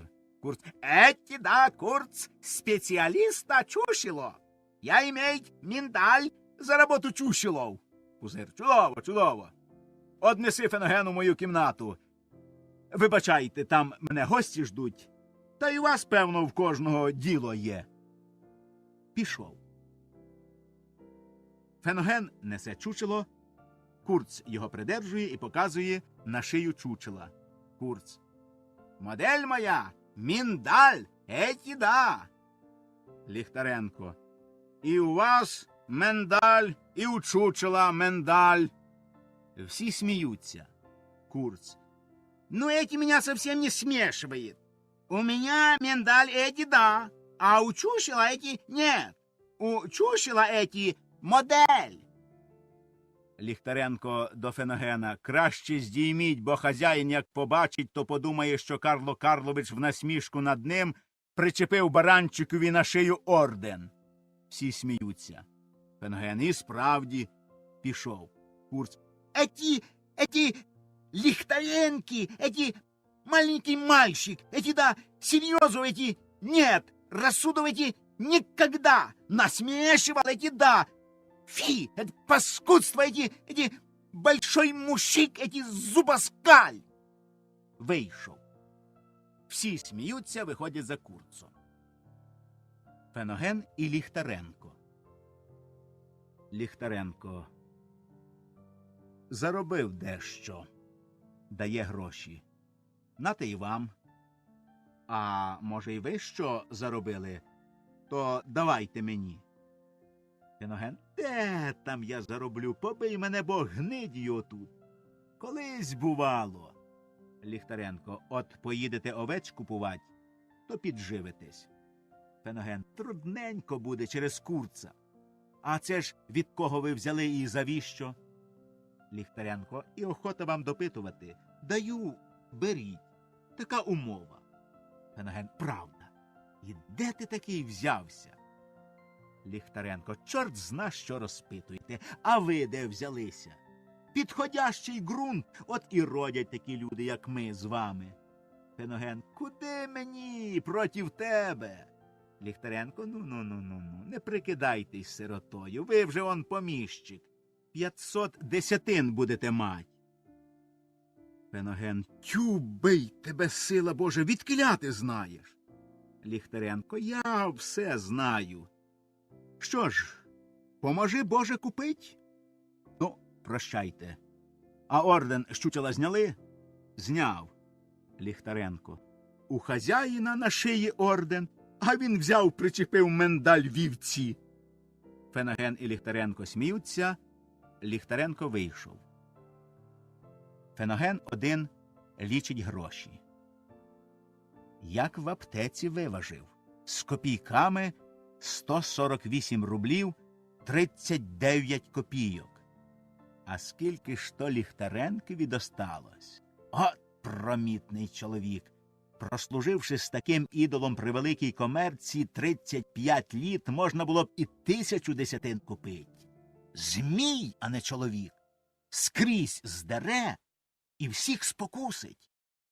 Входять Пузир і Золотницький. Пузир. То ні ви, ні Калинович в городі, кажете, не були, то ніяких городських новинок не знаєте? Золотницький. Я ж тобі вже казав, що не чув нічого. Та що тебе так цікавить в городі, скажи? Пузир. Особого нічого, так собі. Феноген цілує Золотницького в руку. Золотницький. Здоров, здоров, Феноген. З іменинником тебе. Дає йому в руку. Феноген. Спасибі. Іде. От щасливий день. Дають і дають. Вийшов. Пузир. І що за охота розбещувати отак людей з іменинником і зараз тиць в руку гроші? А через вас і я мушу щось подарувати. Про себе. Наказання Боже з цими панами портять людей. Золотницький. А хіба ти ще нічого не подарував? Ай-яй-яй-яй, 35 літ чоловік служить, права рука. Пузир. Та я ще вспію, ще подарую, тільки для чого ж портить людей?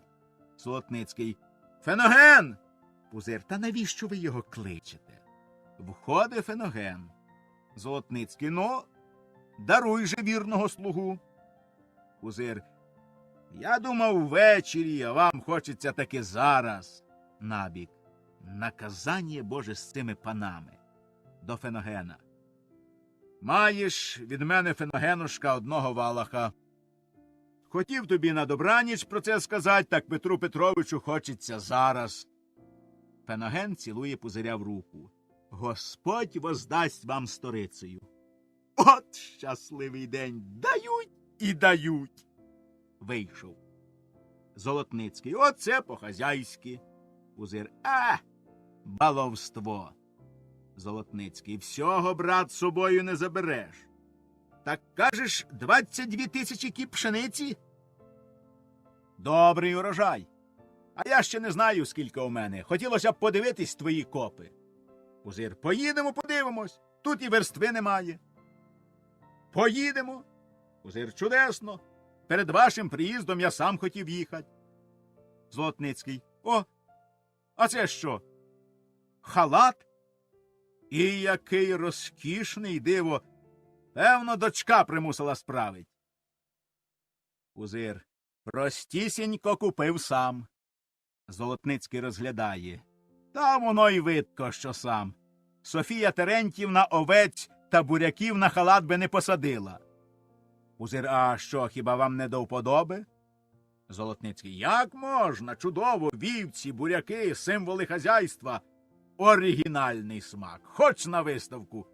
Може б ти мені продав цей халат? Пузир, купіть.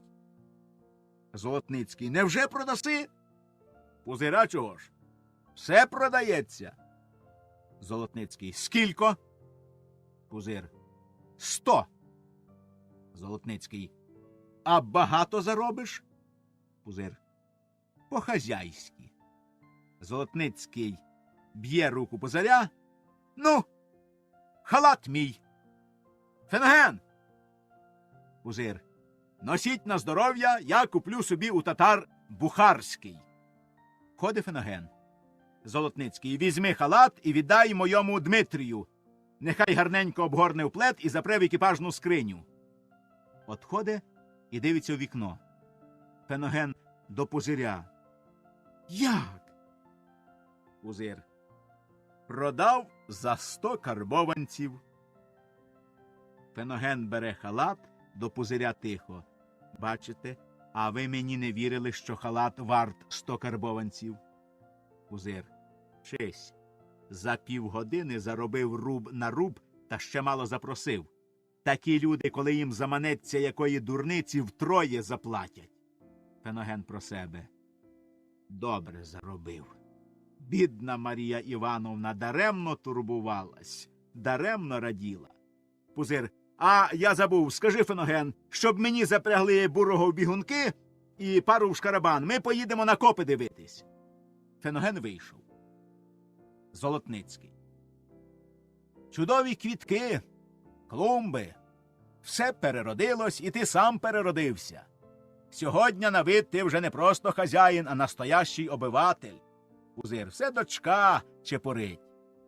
Золотницький, а знаєш, Терентій Гаврилович, дочка твоя дорога дитина. Пузир, а як же? Золоту медаль получила. Золотницький, просвіта, брат, велика сила. Признаюсь тобі, що перший я заїздив до тебе тільки по ділу, тепер мені приятно будь у тебе і без діла. Пузир, а що ж тут справді так перемінилось? Золотницький, не те повітря. Книги, газети, піаніно, освічена молода людина, та ще до всього артистка, гра, співа, о! Ти, брат, цього не розумієш. Пузир, ну, це вже даремно. Я сам любив і люблю спів, у мене був чабан. Золотницький, ах, Бог з ним, що там твій чабан. Пузир, Бог з ним. Тільки те гарно, що вам до вподоби. А якби ви почули, як той чабан, бувало, заведе ой з-за гори, за лиману. Золотницький, ну, а Калинович як співа? Пузир, чув, і цей співає гарно. З другої кімнати чутно, як співають. Золотницький. Оперний голос. Талановитий, розумний, енергічний молодий чоловік Калинович. Таких молодих людей мало. Слухай, Терентій Гаврилович, от жених для твоєї Соні. Пара, якої пошукать по білому світу. Пузир. От такої. Голодрабець. В Соні є жених. Чоботенко. Мільйонер. Золотницький. Високий до неба, а дурний як треба, найшов жениха. Та він же безграмотний баран. Хіба ж Чоботенко до пари Соні?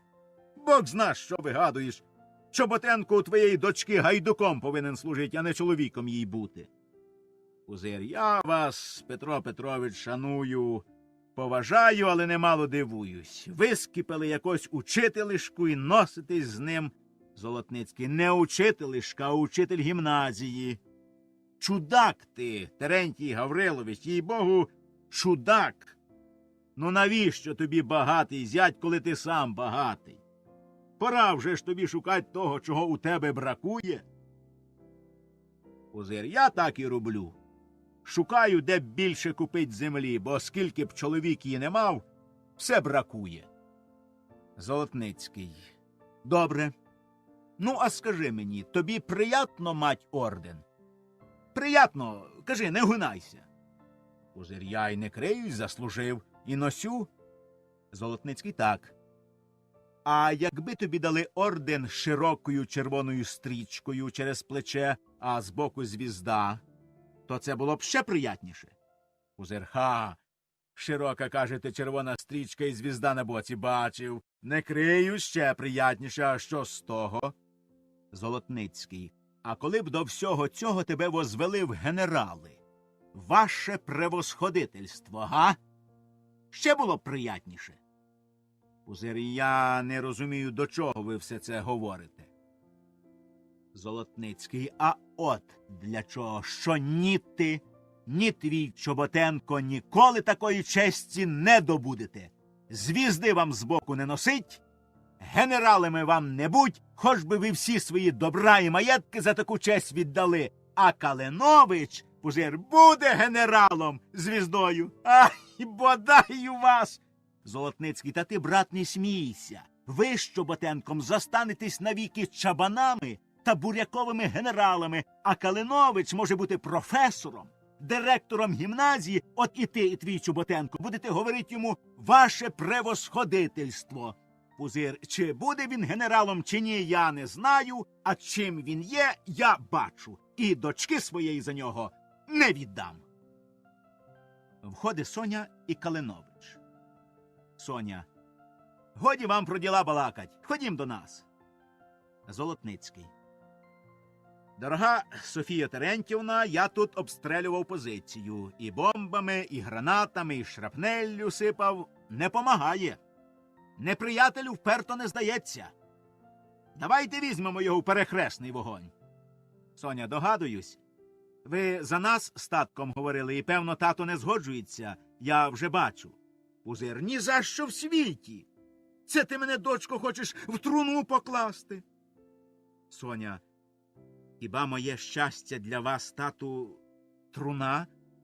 Я цього не знала. Пузир, так знай. Щастя, якого тобі заманулося, мені труна. Тебе сватає Чоботенко, я вже тобі говорив. Соня, тоді я промовчала, а тепер скажу вам, що я за нього не піду. Пузир, та ти ж його ще не бачила. Подивися, перше, з лиця хоч у воду пий, бова Королевич, росту, показує Сажень. О, плечі, розводи руками скільки можна. О, Золотницький, а голова, показує кулак. О, Софія Терентівна вибрала собі людину в подружжя, а ти їй раїш Першерона. Навіщо тобі Чоботенко? В тебе, слава Богу, є чим копи возить? Пузир, ви не туди стріляєте. Чоботенко хорошого роду, хазяїн, з діда мільйонер, я не хочу зятя з вітру, бідного приймака. Калинович, ви мене ображаєте. Пузир, і ви мене ображаєте. Калинович, чим? Тим, що осмілились сватать мою дочку. Калинович, не всі люди дивляться вашими очима, а через те ви помиляєтесь, Терентій Гаврилович. Я люблю Софію Терентівну, а не ваше багатство. До цього треба вам знати, що я лічу вас далеко біднішим від себе, і будьте певні, що у приймаки до вас я ніколи не піду. Віддайте все ваше добро, всі ваші мільйони старцям, а я візьму Софію Терентівну без приданого. Пузир, що ви говорите? Я 40 літ не доїдав, не допивав, не досипав, кров'ю моєю окипіла кожна копійка, а тепер взять одать все добро старцям? Та опам'ятайтесь, для чого ж я працював? Хіба отаке розумний скаже? перехрестіться, віддайте старцям. Чув я про таких багачів, котрим нема чого роздавати, так вони хочуть, щоб всі з ними порівнялись. Ні, так не буде. Ви не з того тіста, до якого ми привикли. Соня, тату, багатство душі не має і не буде себе почувати нещасним, кого в руках не опинилось, а я маю живу душу, котрій натурально бажати бути щасливою з тим, кого любиш. А коли вам жаль вашого добра, нехай воно буде при вас, мене ж віддайте отак, як я стою за Івана Миколайовича, і ми будемо щасливі. Чого ще треба? Пузир. Щаслива? Щаслива. Ти, щоб тільки була щаслива. Ти, а я, щоб здох від муки, яку ти мені робиш. Собі, йому, всім ти добра і щастя зичиш, а батькові зла, муки, смерті. Ні, так не буде. Скоріше вогонь розілється водою, ніж я дам таке благословення на такий шлюб. Вийшов Золотницький. Дика, страшенна сила. Нічого з ним не зробиш без боротьби. Калинович, краще було б не зачіпати цього питання сьогодні на іменини. Соня, я цього не ждала і тепер стою німа, не знаю, що сказати. Калинович до Золотницького. Порадьте. Золотницький. Тут сам Соломон розвів би руками. Феноген! А ви йдіть, я попробую з ним по-своєму, сам побалакать. Входить Феноген. Калинович до Соні. Ходім. Пішли. Золотницький. Іди, Феноген, попроси сюди Терентія Гавриловича. Скажи, що я зараз їду, хочу з ним попрощатись. Феноген, як же то можна? Без обіда поїдете? Так вийшло. Феноген, ідучи про себе. Погане щось вийшло. Золотницький. Коли Терешко забере собі що в голову, він не може переносить суперечки. Третірувати його треба. Тоді він пом'якшує. Входить Феноген. Ну? Феноген. Зараз вийдуть. Золотницький. Що він там робить? Якусь комерцію викладають на щотах. Вони ніколи даремне не сидять. Скажи, Феноген, щоб мій екіпаж зараз запрягли. Феноген. Терентій Гаврилович вас не пустять. Вийшов. Золотницький. Побачимо. Входить Пузир. Пузир. Чого ви мене кликали? Знову хочете мучить вашим Калиновичем? Золотницький.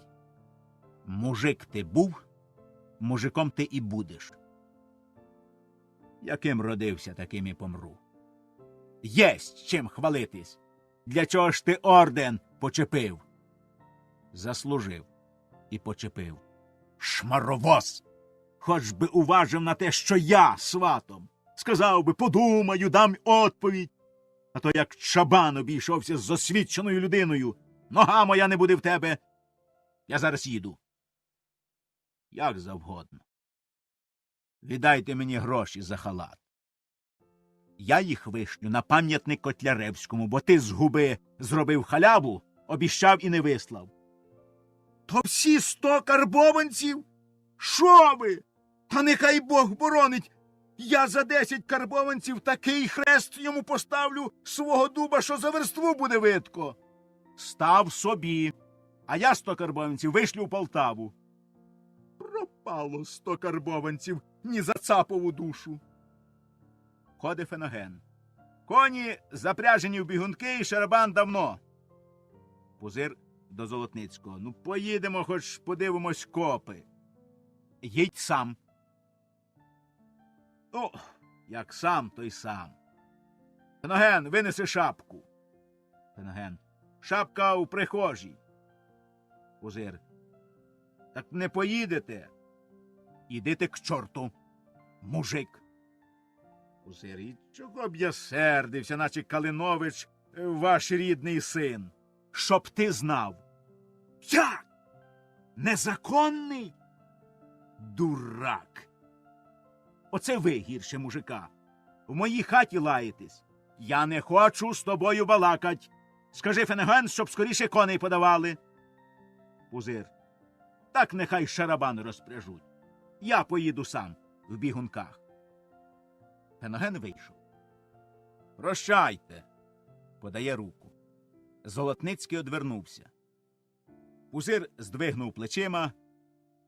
Як завгодно. Вийшов. Золотницький. Вперта шельма, а до того ще роздратований. Входять Соня і Калинович. Ні приступу. Треба нам їхати зараз. Калинович. І я тієї думки. Мій од'їзд найскоріше заспокоїть тата. Соня. Без обіда? Як таки можна? Золотницький. Що ж робить? Оставатись не можна, послідня проба не удалась, а ви себе, Софія Терентівно, не видавайте. Соня. Я дуже стривожена, у мене так нерви витягнуті, що я ледве сльози здержую. Калинович. Чого ж плакать, Софія Терентівно? Я думаю, що ваше давнє рішення від такого повороту не перемінилось. Соня. Не тільки не перемінилось, а виросло, окріпло. Калинович. І мені більше нічого не треба. Правду кажучи, ми таки самі винні. Дуже раптом насіли на тата, і тепер мені жаль його, він правий по-своєму. Соня. А ми по-своєму. Калинович. Так, бачте, шанси нерівні. Поле битви зостанеться за нами, а тато ображений вкрай, потеряє всі свої мрії. Його становище далеко гірше. Золотницький. Само собою, краще було б і йому, і вам, коли б все сталося по згоді. Ну, а коли згоди нема, Соня, і коли її через 2 тижні я не добуду, то приїду в город, і ми повінчаємось. Калинович цілує її руку. Гніздечко у мене готове, тихе, приютне, світле. І жде, голубку. Будьте ж спокійні. Ходить Фенеген. Коні готові. Золотницький. Ходім попрощаємось з мамою. Соня. Не будемо їй нічого говорити. Золотницький. А причину од'їзду придумаємо. Вийшли. Феноген. А я таки вгадав. Цей голодрабець свата нашу Соню. Ні, брат, не втівзувся. Входить Маюфес. Здоровенькі були. А, Григорій Мойсейович. Чоломкаються. Маюфес. Що це у вас з іменин так рано гості роз'їжджаються? Чи не дізналися про діло? Фенген. Яке діло? Маюфес. Я ж вам писав, що Петро Тимофеєвич в острозі. А тепер слідователь по важним ділам посадив в острог таких хазяїнів, як Зенделевич і Петренко. Фенген. Ой, і Петренка посадив? Маюфес. Положим, Петренко дав 200 тисяч залогу, а Зенделевич сидить. Я думаю, що доберуться і до Терентія Гавриловича. Фенген. А хазяїн же при чим? Маюфес. 12 тисяч овець взявся сховать від кредиторів? Феноген. А хто ж це докаже? Купив? Маюфес. Ну, коли мені заплатять, я можу мовчать. Але гроші за продані вівці по книгам Михайлова не показані. Треба заплатити 60-70 тисяч. Феноген. Заплатить і край. Маюфес. А поки там що? Погано. Якби другий слідователь, а то страшний чоловік. Він хоче всіх залякать. Поки заплатить, поки все виявиться, пожалуйте в острог. Фенген. От тобі й маєш. Невже ж Терентія Гавриловича можуть в острог? Маюфес. Можуть? Погане діло. Я приїхав навмисне побалакать, а де ж Терентій Гаврилович? Феноген. Поїхав копи оглядать, а наше діло як? Маюфес. давайте розписку, що в случаї покупки імення ви мені заплатите 500 рублів, і я вас повезу в імення. А, імення, это що-нибудь особенного. Вбігає парубок. Парубок. Феноген Петрович, нещастя. Феноген, що там таке? Хто-небудь повісився знову? Парубок, хазяїн пробі кричать. Упали і не можуть піднятись. Побіжу рятувати. Феноген, на, килим. Беріть ті носилки, що гній виносять з конюшні, і бігом туди, я зараз. Марія Івановна, Софія Терентівна, до Маюфеса. Зайдіть, будь ласка, в контору, я вас покличу. Маюфес, можна? Пішов. Феноген, о, Господи, що за феральний день. Входять Марія Івановна і Софія Терентівна. Марія Івановна, що тут сталося? Соня, де тато?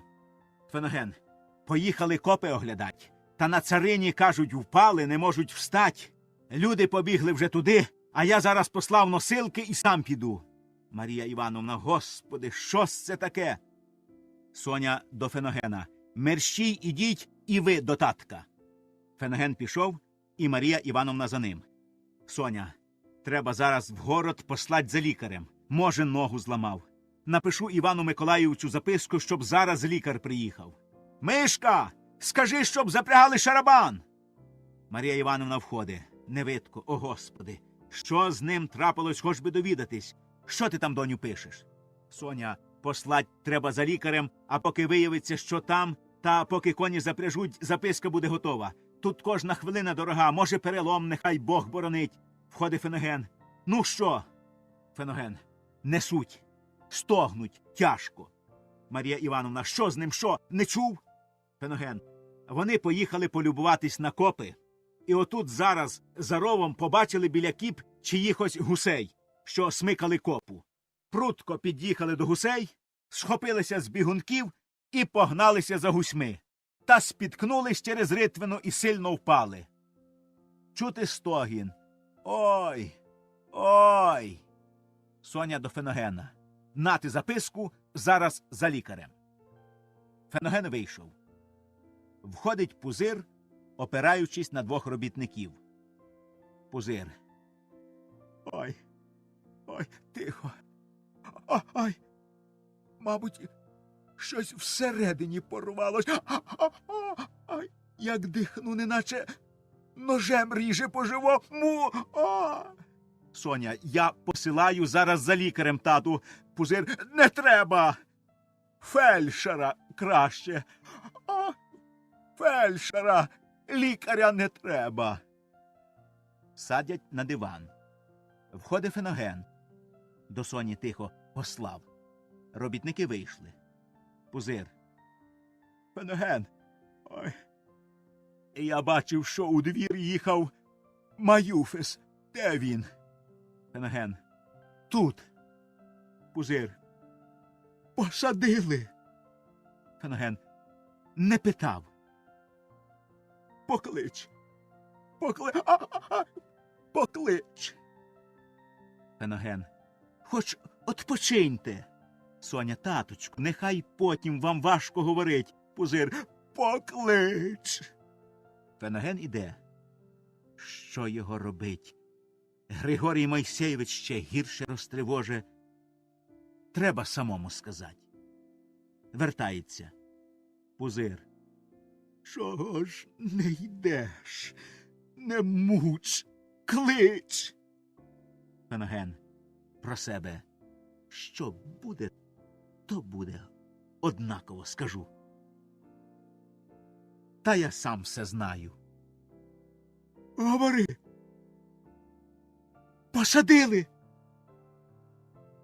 Феноген. Посадили. Марія Івановна. Боже мій, що з тобою? Погано. Завіса.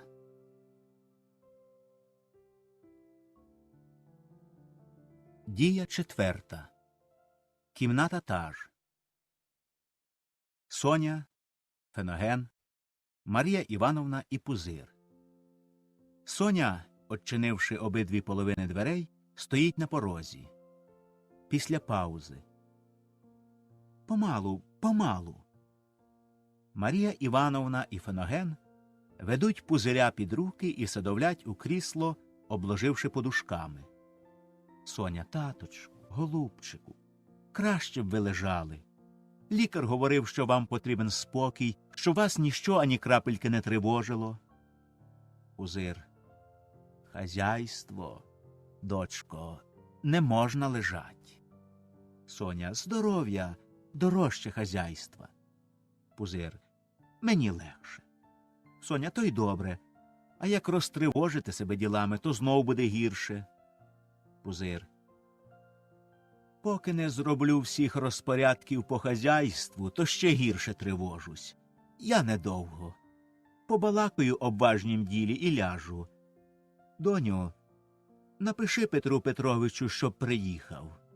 Він сердиться на мене, а ти напиши: при смерті. Хоче помиритись. Соня: я вже тату написала. Пузир: хіба ти думаєш, що я справді помру? Марія Івановна: Господь з тобою, ніхто не думає, що ж з нами, сиротами, станеться, а з хазяйством. Краще нехай я помру. Пузир: годі, стара, я так спитав. Я й сам знаю, що не вмру. Рано ще, рано. Хазяйство не пускає.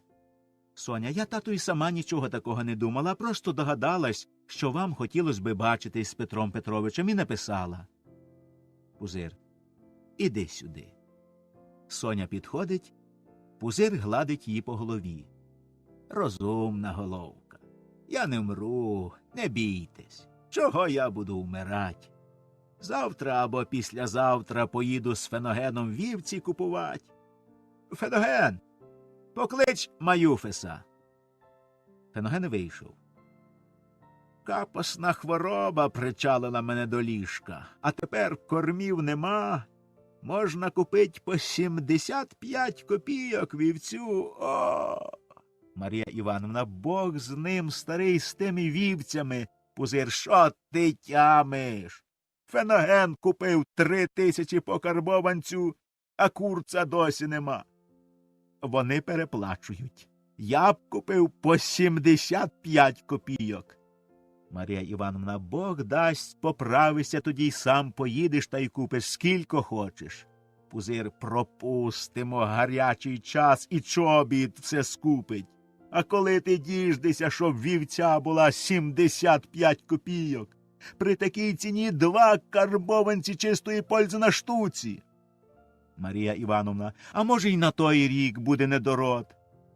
Соня: ох, як тяжко слухать таку розмову і мовчать. Пузир: о! Соня: лягли б ви краще, тату. Входить Маюфес. Пузир: от, побалакаю з чоловіком і ляжу. А ви йдіть. Марія Івановна: ходімо, дочко. Вийшли. Пузир до Маюфеса: ну що? Кажи коротко, я не здужаю, довго не можу сидіть. Маюфес: ваше заявлення слідователь уже одібрав з почти. Писар його мені казав, що поки на слідстві не буде доказано, що вівці тільки на випас, заявлення не поможе. Пузир: ох, ак страшенно заболіло в спині, мов огнем пече. Ну? Маюфес: всі кажуть, що треба адвоката, а без адвоката швах. Ох, а скілько адвокат візьме? Я ходив до найкращого, діло він знає, ну скілько ж? 10 тисяч. Що? 10 тисяч? Не дам. Щоб потім не каялись. Не дам. Ваше діло? Пузир: нехай 300. Маюфес: це йому на один сніданок. Ну, 500. Маюфес здвигує плечима. 1000! Маюфес, скривившись, чухає голову. Більше не дам. Ваше діло. А тільки менше 10 000 не візьме. Та бійся ж ти Бога! Тепер за ті гроші можна купити 10 000 овець. Це правда. А тільки вівця тут не поможе, треба адвоката. Господи Боже мій, 10 000! Це грабіж! Завіщо ж? Завіщо? Таке діло. Яке діло? Ти покажеш, що я нічого не знав і прийняв овець тільки на випас. Покажеш? Покажу. От і все діло. А скільки ви мені дасте за таке показання? Тобі 100 карбованців дам. А, то краще мені сказати, що я нічого не знаю. Навіщо мені клопіт? Будуть тягати на допроси, на слідстві, на переслідстві. Я чоловік зайнятий ділами. Одна потеря. 200 дам. Ні, Терентій Гаврилович, не таке діло. 300. Як я візьму за таке діло 300 карбованців, ви самі скажете, що я дурень. Ну, 500. Як не дасте 1000, то я не свідок. Дам 1000. То давайте зараз. Ти ще ж не показував. Бо ще не питали, а спитають, покажу у вашу пользу. Так тоді й дам. Як не дасте зараз, я не свідок. Хіба ти мені не віриш? Таке діло. Ідол же ти, проклятий Феноген, вижени його в шию! Маюфес, зачем же в шию? Я і так піду. В шию! Ай! В шию! В шию! Хапається за поперек, наче щось порвалось всередині. Маюфес одходить до дверей. Феноген Петрович, ви чоловік розсудочний, не зробите скандала. Зникає за двері. Пузир. Ах, ти ідол проклятий. Маюфес вигляда у двері. Я навпротив покажу теперечки, що ви вівці ховали і помагали злосному банкротству. Феноген кидається до дверей. Та йдіть ви к бісовому батькові. Маюфес зникає. Пузир. Ах, ти ж гадина! Ах ти ж грабитель! Ріже живого чоловіка і в рану пальцями тикає. Феноген, заспокойтесь. Я вам пораю таких свідків, що під присягою скажуть все, що вам завгодно, і що бачили, і чого не бачили, і що знають, і чого не знають, а ви їм дасте тільки по 200 карбованців. Дам. Зараз дам, з радістю дам. Кажи, хто вони? Я і Ліхтаренко. Вірний слуга, спасибі тобі. Кращих свідків і не треба. Ти і дурно покажеш, щоб врятувати свого хазяїна від сорому. Я тебе знаю. Феноген, покажу. Єй покажу, дурно покажу. А ви свого вірного слугу подаруєте, дасте на дорогу до слідователя 200 карбованців. Дам. Посилай за Ліхтаренком. І сам з ним побалакай, бо я не можу.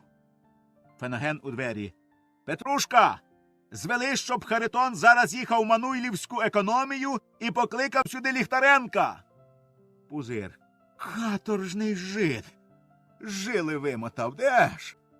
1000 карбованців, а?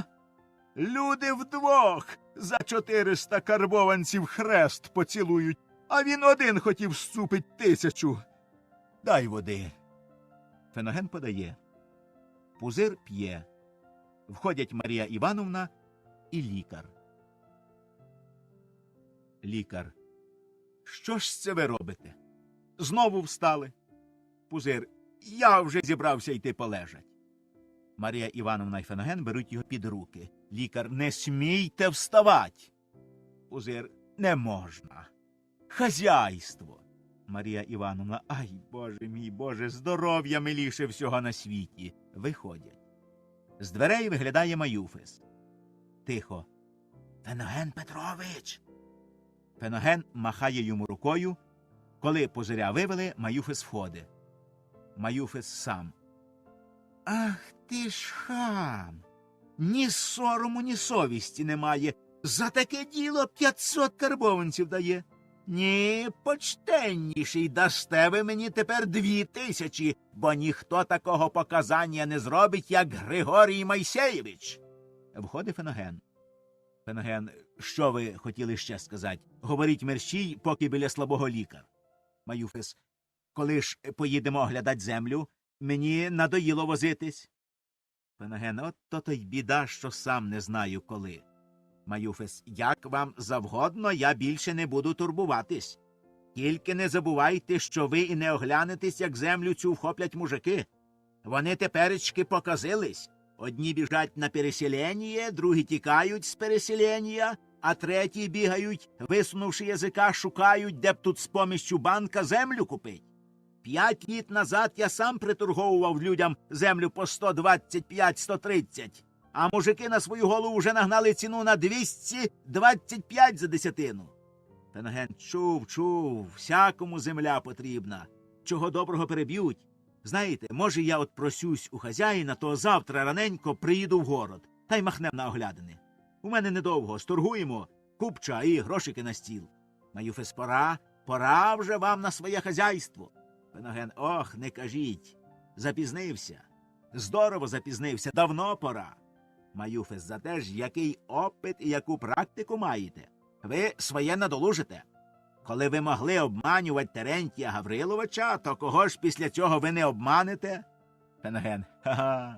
Маюфис: а через 10 літ Феноген Петрович буде такий великий пуріц, що бідного Григорія Мойсеєвича гнатиме в шию.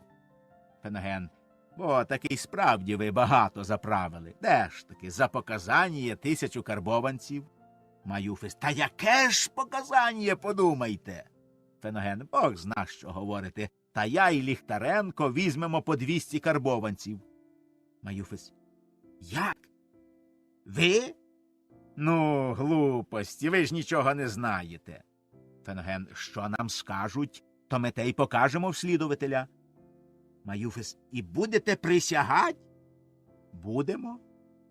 І хрест цілувати? Поцілуємо? Ай-яй-яй-яй-яй. Хороший християнин. І вам не гріх?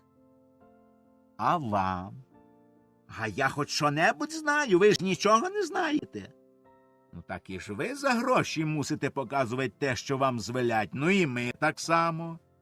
Ай, що ви говорите? Хіба можна рівнять бідного житка, фактора Гершка до Феногена Петровича?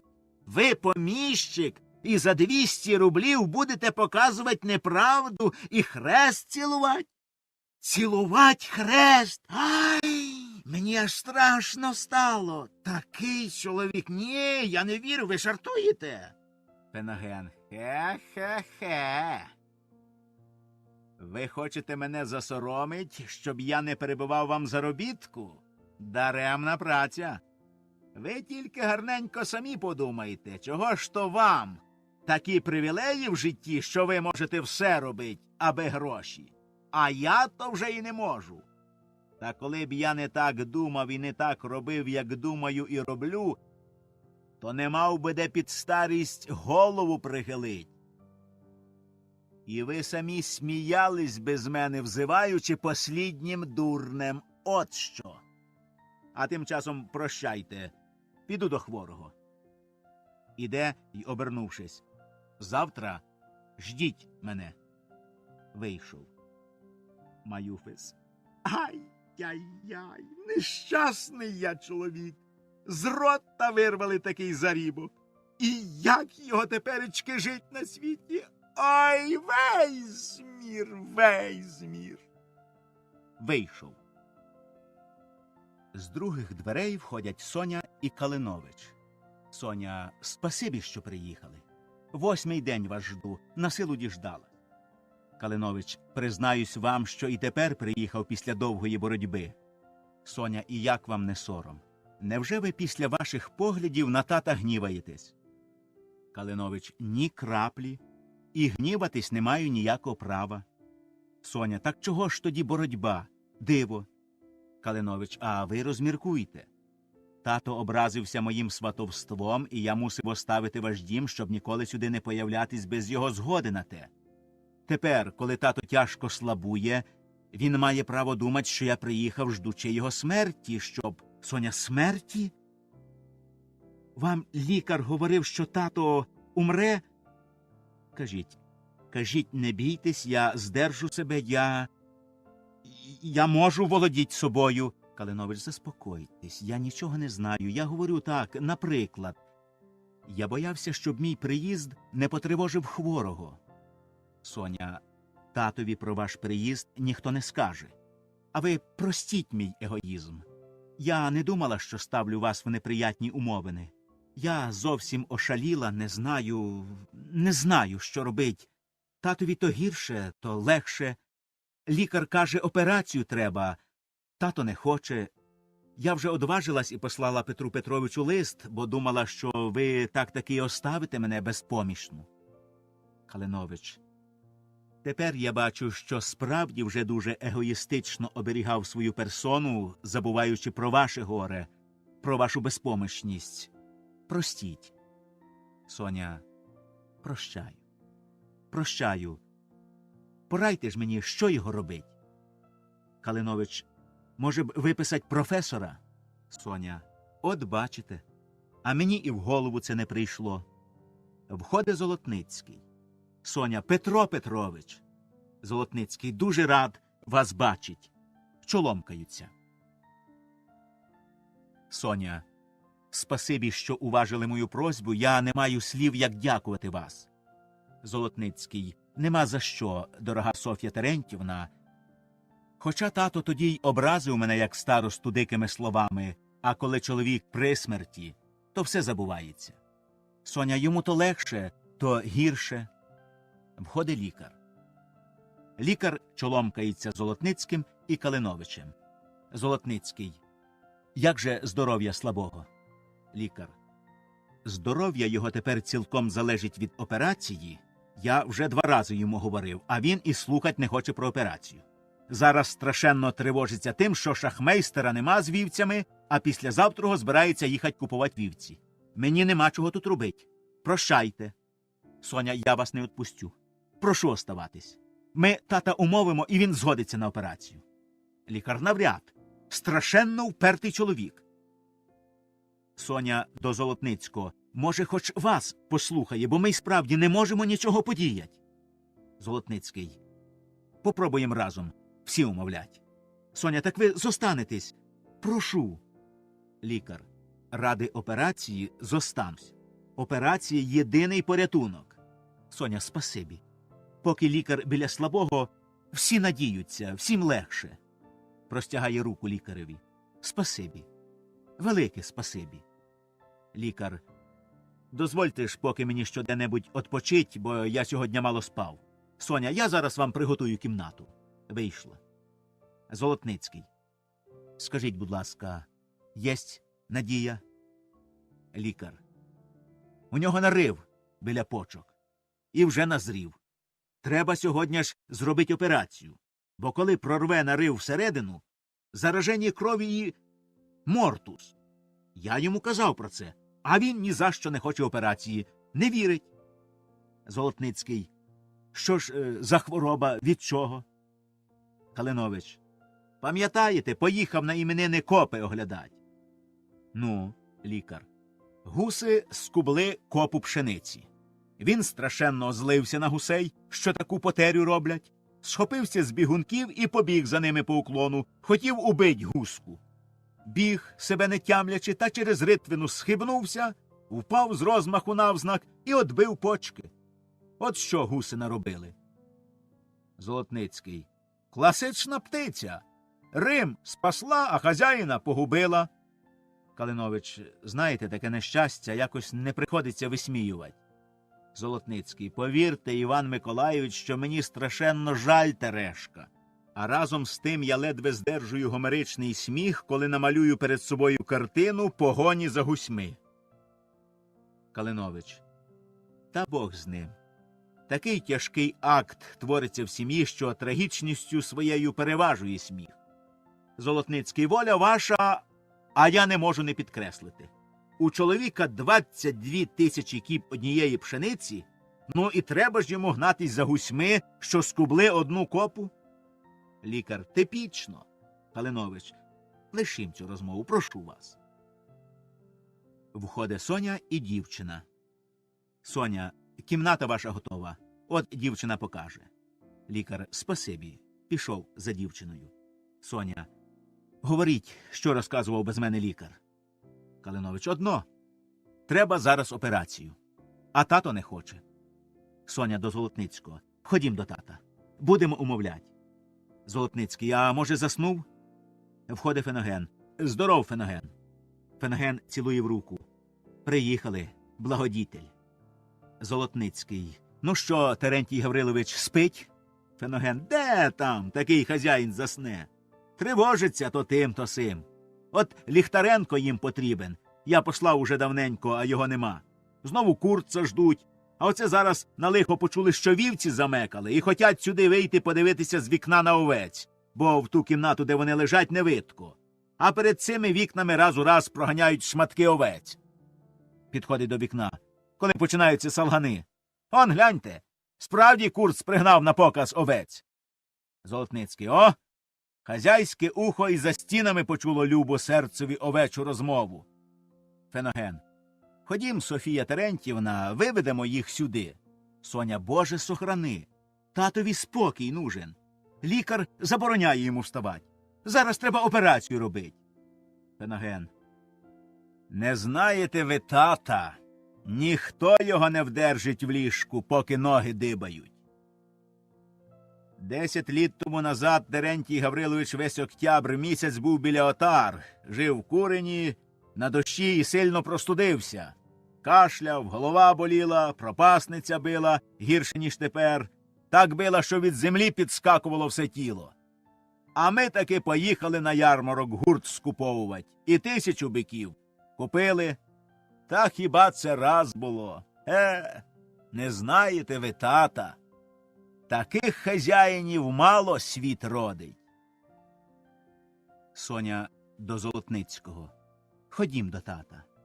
Ні, ви йдіть, а я покличу лікаря, та разом не пустимо і умовимо згодитись на операцію. Золотницький. Добре. Я уговорю його. Пішов в одні двері, а Соня в другі. Феноген сам. Вони умовлять. Вони не пустять. Діти. Щоб Терентій Гаврилович не побачив новий товар. Та він рачки сюди прилізе, та скоріше він умре. Де ж таки? Жде тих овець, як свята, зна, що вони тут, і він їх послухає, буде лежать. Ніколи в світі. Входить Соня і лікар. Лікар. Я, їй-богу, не знаю, що робить з таким чоловіком, як ваш тато.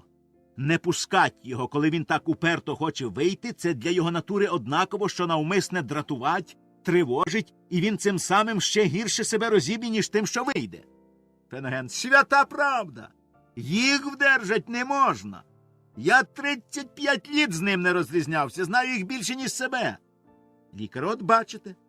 Соня, а господи, невже ж вівці йому миліші, ніж життя? Лікар. Хазяйство або смерть. Такий девіз. Соня. Там Петро Петрович. Тато його послуха. Ходім, попробуємо умовить. Лікар. Попробуємо. Вийшли. Феноген сам. Розумні слова. Або хазяйство, або смерть. Велика правда. Земля, скот, вівці, хліб, комерція, бариші. оце життя. А для чого ж тоді справді і жить на світі, коли нема цього нічого? Та краще гробаком нечувственним родиться, аніж такою людиною, що про хазяйство не дбає. Нехай Бог боронить, коли б у мене пропали ті гроші, що я маю, зараз би повісився. Входить Курц. Курц. Еті, день добрий. Феноген, здоровенькі були. Курт, еті, овса готова. Сейчас будуть шпацірувал перед окна. Феноген, а по чому купили? Курц, еті, ні по чом. Руб 10, руб 20. Феноген набік. Виходить, Карло цапнув більше за мене, а я його лишив дурнем. Входить Золотницький і лікар. Золотницький. А? Смерть за плечима, а він плаче, що його не пускають подивитись на овець. Лікар. Воюючий мечем од меча гибнеть. Хазяйство його меч, від нього й смерть. Так мусить бути, і не варт сперечатись. Соня, Марія Івановна ведуть Пузиря. Пузир. Та Бог з вами, що ви собі вигадали? Лежи, коли вівці пригнали. Я не смертельний. Золотницький до лікаря. Ходім до Калиновича, він там скучає. Хочуть іти. Пузир. Петро Петрович, хіба вас не кортить подивитися на овець? Золотницький. Я зараз прийду. Виходять з лікарем. Пузир. Здорові були, Карло Карлович. Курт. Эти я здоров, очень здоров, спасибі, а ви эти нет, эти плохо. Пузир, пройде. Ідіть до гостей. Соню, попроси Петра Петровича. Соня і Марія Івановна вийшли. Багато купили. Курц. Еті 800. 800? Тільки? А чого ж так мало? Курц, я эти не может покупал. Ярмарка эти да, и село эти нет. Дома эти мужик продал руб 10 овса, а эти берет овса. Мужик берет руб 10, плачет. Жена плачет, дети плачет.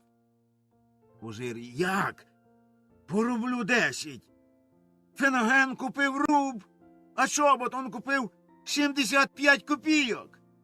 Феноген. При мені багато купця наїхало, і ціна піднялась. Тепер, певно, понищила, бо вже накупились. Піду подивлюсь овечок. Вийшов. Курц. Правда? Купца эти нет? А только я не может торговался. Мужик сказал руб 10, я эти платил. Сказал мужик эти руб 20, я эти платил. Зачем торговался, когда руб 20, эти совсем нипочем, эти... Ну, а якби сказав 5 рублів. Да, эти, да, 5 не сказали. Эти нет, сказал руб 10, руб 20, больше не сказали. Эти нипочем. Мужик эти плачил. Я не торговал, эти нет, никогда. Ей, вже як такий покупець, то краще не купуй овець. Эти, да, я не купил. Після завтрого сам поїду з Феногеном. Курт. Сам еті, да. Нехай проганяють овець, мені важко сидіть. Курт. Еті, да, больной совсем не надо смотрел. Пішов. Феноген. Там приїхав урядник. Хоче вас бачити. Пузир. Підожде. Оберни крісло до вікна. Так. Овечки, хороші, є з кордюками, худі бідолаги. А нічого, одгодуємо. Восени чистої прибилі 2 карбованці на штуці. Так, Феноген. Феноген, шерсть, сало, солонина і шкури, я так думаю, що більше 2. Пузир, бирі мої, бички, ляй! Ох, ви славні биречки мої, йдуть, мов військо перед генералом. Недурно Петро Петрович звав мене овечим генералом. Поклич Петра Петровича. Феноген вийшов. Ох, слава Богу, хоч в спині не болить так, як боліло. Певно, нарив прорвало всередину і легше стало. Бері, мало купив, дурний цей Карло. Входить Харитон. Харитон з дверей. Феноген Петрович! Пузир, чого тобі? Лізеш, не спитавши, чи можна. Харитон. У передній нікого нема, я думав, я поспішав. Підожди, нехай вівці пройдуть, не перебивай мені любуватися. Входить Петро Петрович і Феноген. Феноген тихо розмовляє з Харитоном.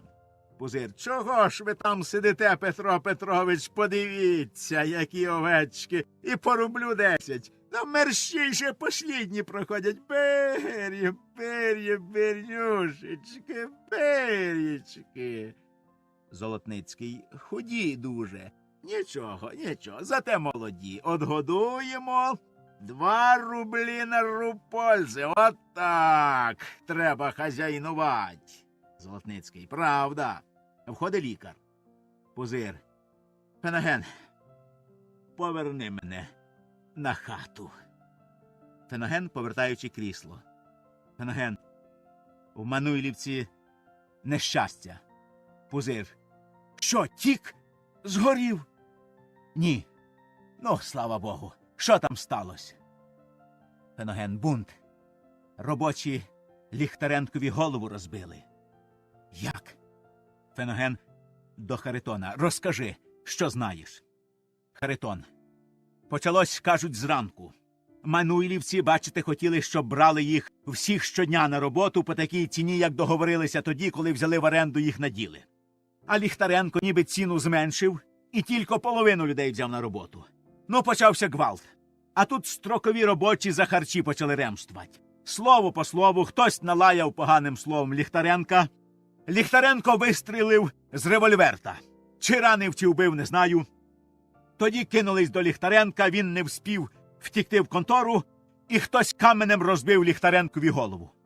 Тепер Ліхтаренко заперся в конторі і щохвилини палить в вікно з револьверта. Люди отступили, але похваляються, підпалить двір і тік. Пузир. Ідоли. Пси. Феноген. Нехай зараз пошлють від мене телеграму губернаторові і справникові так. Бунт робочих, вбили управляючого, підпалили двір. Налякать їх скоріше виїдуть. До речі, тут урядник, клич його сюди. Ти, Харитон, бери другого коня, скачи в Мануйлівку і вкруть назад, щоб я знав, що там робиться. Феноген і Харитон вийшли. Бачите, ви кажете лежать, де ж мені влежать? От, все. Сам зробив, і тепер аж легше. От урядник поїде в Мануйлівку, тоді я ляжу, спочину і завтра видужаю. Побачите. Золотницький до лікаря. От натура. Лікар, нерви страшенно напружені. Я певен, що в нього нарив лопнув і почалося зараження крові. Замітьте, пропасниця б'є. Пузир, до урядника. Чули? Певний про бунт у Мануйлівці? Урядник. Чув. Зараз. Пузир, прошу вас, беріть людей звідсіля і їдьте, будь ласка, в Мануйлівку зараз. Губернаторові і справникові посилаю телеграму. Урядник. Мануйлівка не мого участка. Крім того, я маю друге важне поручення. По ділу злосного банкрота Михайлова слідуватель постановив сьогодні привезти вас для допроса як обвиняємого в сокритті 12 тисяч овець. Получіть повістку. Подає. Пузир. Сокриття? Яке сокриття? Урядник. Не знаю. Пузир. Я прийняв вівці від Петьки Михайлова на випас. Урядник. Не знаю. Пузир. Я вам кажу. У мене є свідки. Урядник. Предписано вручить повістку і сьогодні привезти для допроса як обвиняємого. Як привезти? Під караулом. Під караулом? Що ж це? Світ перевертається. Послідні часи наступили, а? На випас дав 12 тисяч овець, а слідувателеві показав, що я переховую його вівці. Ах ти ж ідол! Ах ти ж прахвост! Золотницький, та у тебе ж свідки, певно, єсть. А як же? Ах ти ж ідол! Феноген! Ти ж свідок! Феноген своїми вухами чув, своїми очима бачив і знаю. Я присягну, що на випас. Чуєте? Чуєте? Он які люди понаставали. Прахвости із прахвостів, анафеми із анафем. Обмане, обікраде, заріже, ограбить, чортові душу продасть, аби гроші. Ні сорому, ні честі. Чи чувано, коли про такі діла? Голяк масті Петька Михайлов, не маючи ні шеляга в кишені, умудряється брать гроші в банках, без грошей бере товари на фабриках, скрізь позичає і всі дають. Багатіє не по дням, а по часам. Тисячі бідолах несуть йому гроші, як у банк, на проценти, а потім раптом шарах, банкрот. І такий злодій, мошенник, грабитель тягне за собою в тюрму чесного, ні в чим не винуватого хазяїна. Ідольське, прокляте діло! Золотницький, на тобі лиця нема, іди приляж, ми діло обміркуємо. Петро Петрович, рятуйте, рятуйте мою честь, честь, честь мою топчуть у болоті. Я 200-300 тисяч дам залогу. Золотницький, все зроблю, заспокойся. Брат Калиновича прокурор, він поможе, справедливо полегшить твоє становище. Так, ох, скажіть, нехай рятує. Я надіюся, певен. Золотницький, зараз візьму Феногена і я їду до слідувателя. Що можна, все зроблю. Пузир, просіть від мене Калиновича, нехай вибачить. І я дам благословення на шлюб з дочкою. Тяжко переводить дух, пропасниця його б'є. Він витирає піт і говорить про себе. Обіщать можна все, аби вирятував. Обіцянка, цяцянка. До всіх. А ти будь проклят! Вельзевулів ти син Петька, ти анафемович, бодай твоє тіло так розпалось, як твоє крадене багатство. Лікар, годі вже, ідіть приляжте, заспокойтесь. Пузир, піду. Опираючись на Феногена, підводиться. І ви, заспокойтесь, обійдеться без операції. Нарив прорвало. Одно погано, пропасниця причепилась. Нічого, пройде. І завтра я таки поїду з тобою, Феногенушка, вівці купувать. Феноген, поїдемо. Пузир встає й йде. Ага, скажи, Феноген, Карлу, що одна овечка з послідніх, біленька, з курдючком, має поранений хвостик, друга — чорненький лоб, шкандимає на праву задню ніжку. Нехай Карло обдивиться, щоб часом не згинули. Шкода худоби і потеря. Пішли. Лікар до Золотницького. 2-3 дні і смерть. Урядник. А що ж мені робить? Що я скажу слідувателеві? Золотницький. Скажіть слідувателеві, що Терентій Гаврилович одібрав повістку від смерті і скоро дасть показання перед Богом. Завіса.